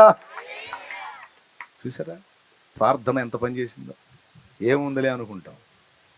మేము వాళ్ళకి అవకాశం ఇచ్చి రిస్క్ చేసాం, వాళ్ళు రోజు ప్రార్థన చేసి వాళ్ళు రిస్క్ చేశారు. ఇక ఈ 2 రిస్కులు చూసి దేవుడు పెద్ద రిస్క్ చేశాడు. ఎంత రిస్క్ అంటే, కొడితే తగిలేటట్టు చేశాడు ప్రపంచం మొత్తానికి. ఇతర దేశాల్లో దాదాపు 50 దేశాల్లో ఉన్న ప్రజలు వెంబడిస్తూ ఉన్నారు, ఫాలో అవుతూ ఉన్నారు. 50 పైచిలుకు దేశాల్లో ప్రజలు. ఎత్తుల కోసం చెప్పట్లా, ఆ దీనులు చేసిన ఆ చిన్న ప్రార్థన, ఆ రిస్క్ ఎంత పనిచేసిందో చూడండి.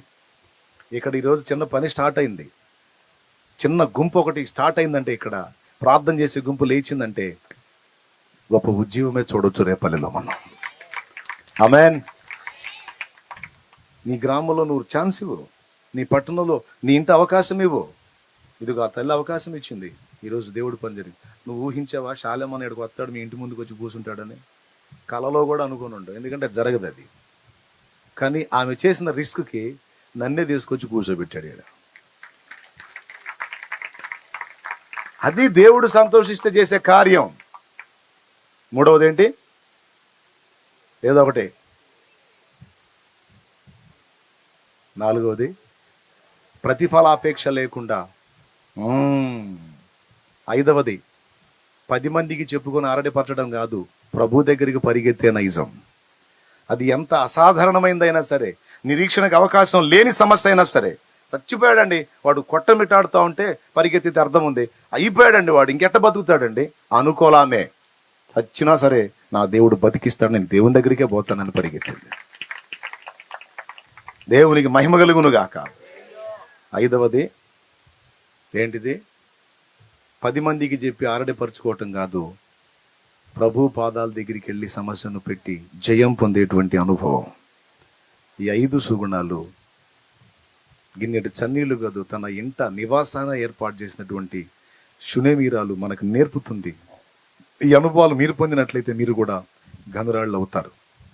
ఈరోజు ఆమె ఇల్లు చరిత్రలో నిలిచిపోయింది. ఈరోజు ఇక్కడ దేవుని పనికి అవకాశం ఇచ్చినటువంటి, ఆ స్థలం ఇచ్చిన బిడ్డలు కావచ్చు, ఈ కుటుంబం కావచ్చు, చరిత్రలో నిలబడిపోయే విధమైన పని చేశారు. అది చప్పట్లు కొట్టి దేవుని మయంపరచాల్సినటువంటి విషయం, ఘనపరచాల్సినటువంటి విషయం నా దేవుణ్ణి. ఇలాంటి సుబుద్ధి బిడ్డలకు ఇచ్చినందుకు. ఒకరేమో నివాసం ఇచ్చారు, ఒకరేమో ల్యాండ్ ఇచ్చారు. సొంత ల్యాండ్ కాదు మంది అది. మీలాంటి తల్లి ఎవరో సహోదరుడు ఇచ్చాడు, వేసుకోండి అన్న, వేసుకోండి, పరిచర్య జరిగించండి అని ఛాన్స్ ఇచ్చారు, వేసుకున్నాం. ఇక అందులో ఉండి మొర పెడితే ఇక వచ్చింది, స్థలం వచ్చింది, స్థలం తాతయ్య కూడా వస్తాడు. దేవునికి స్తోత్రం. అన్నీ వస్తాయి, స్థలం వచ్చింది, మందిరం వచ్చింది, పరిచర్య వచ్చింది. నేను చెప్తున్నా, నీ ప్రాంతంలో రిస్క్ చేయగలవా? నీ ప్రాంతంలో ఆత్మను రక్షించడానికి నీ వంతు తోడ్పాటును అందించగలవా? ఈరోజు తీర్మానం చేసుకో. నువ్వు వెళ్ళి సువార్త ప్రకటించగలవా? నీ చుట్టూ ఉన్న వాళ్ళకి దేవుని పరిచయం చేయగలవా? దేవుని కోసం బ్రతకగలవా? ఆలోచించు, ఫలించు. కృప మనందరికీ తోడై ఉండును గాక.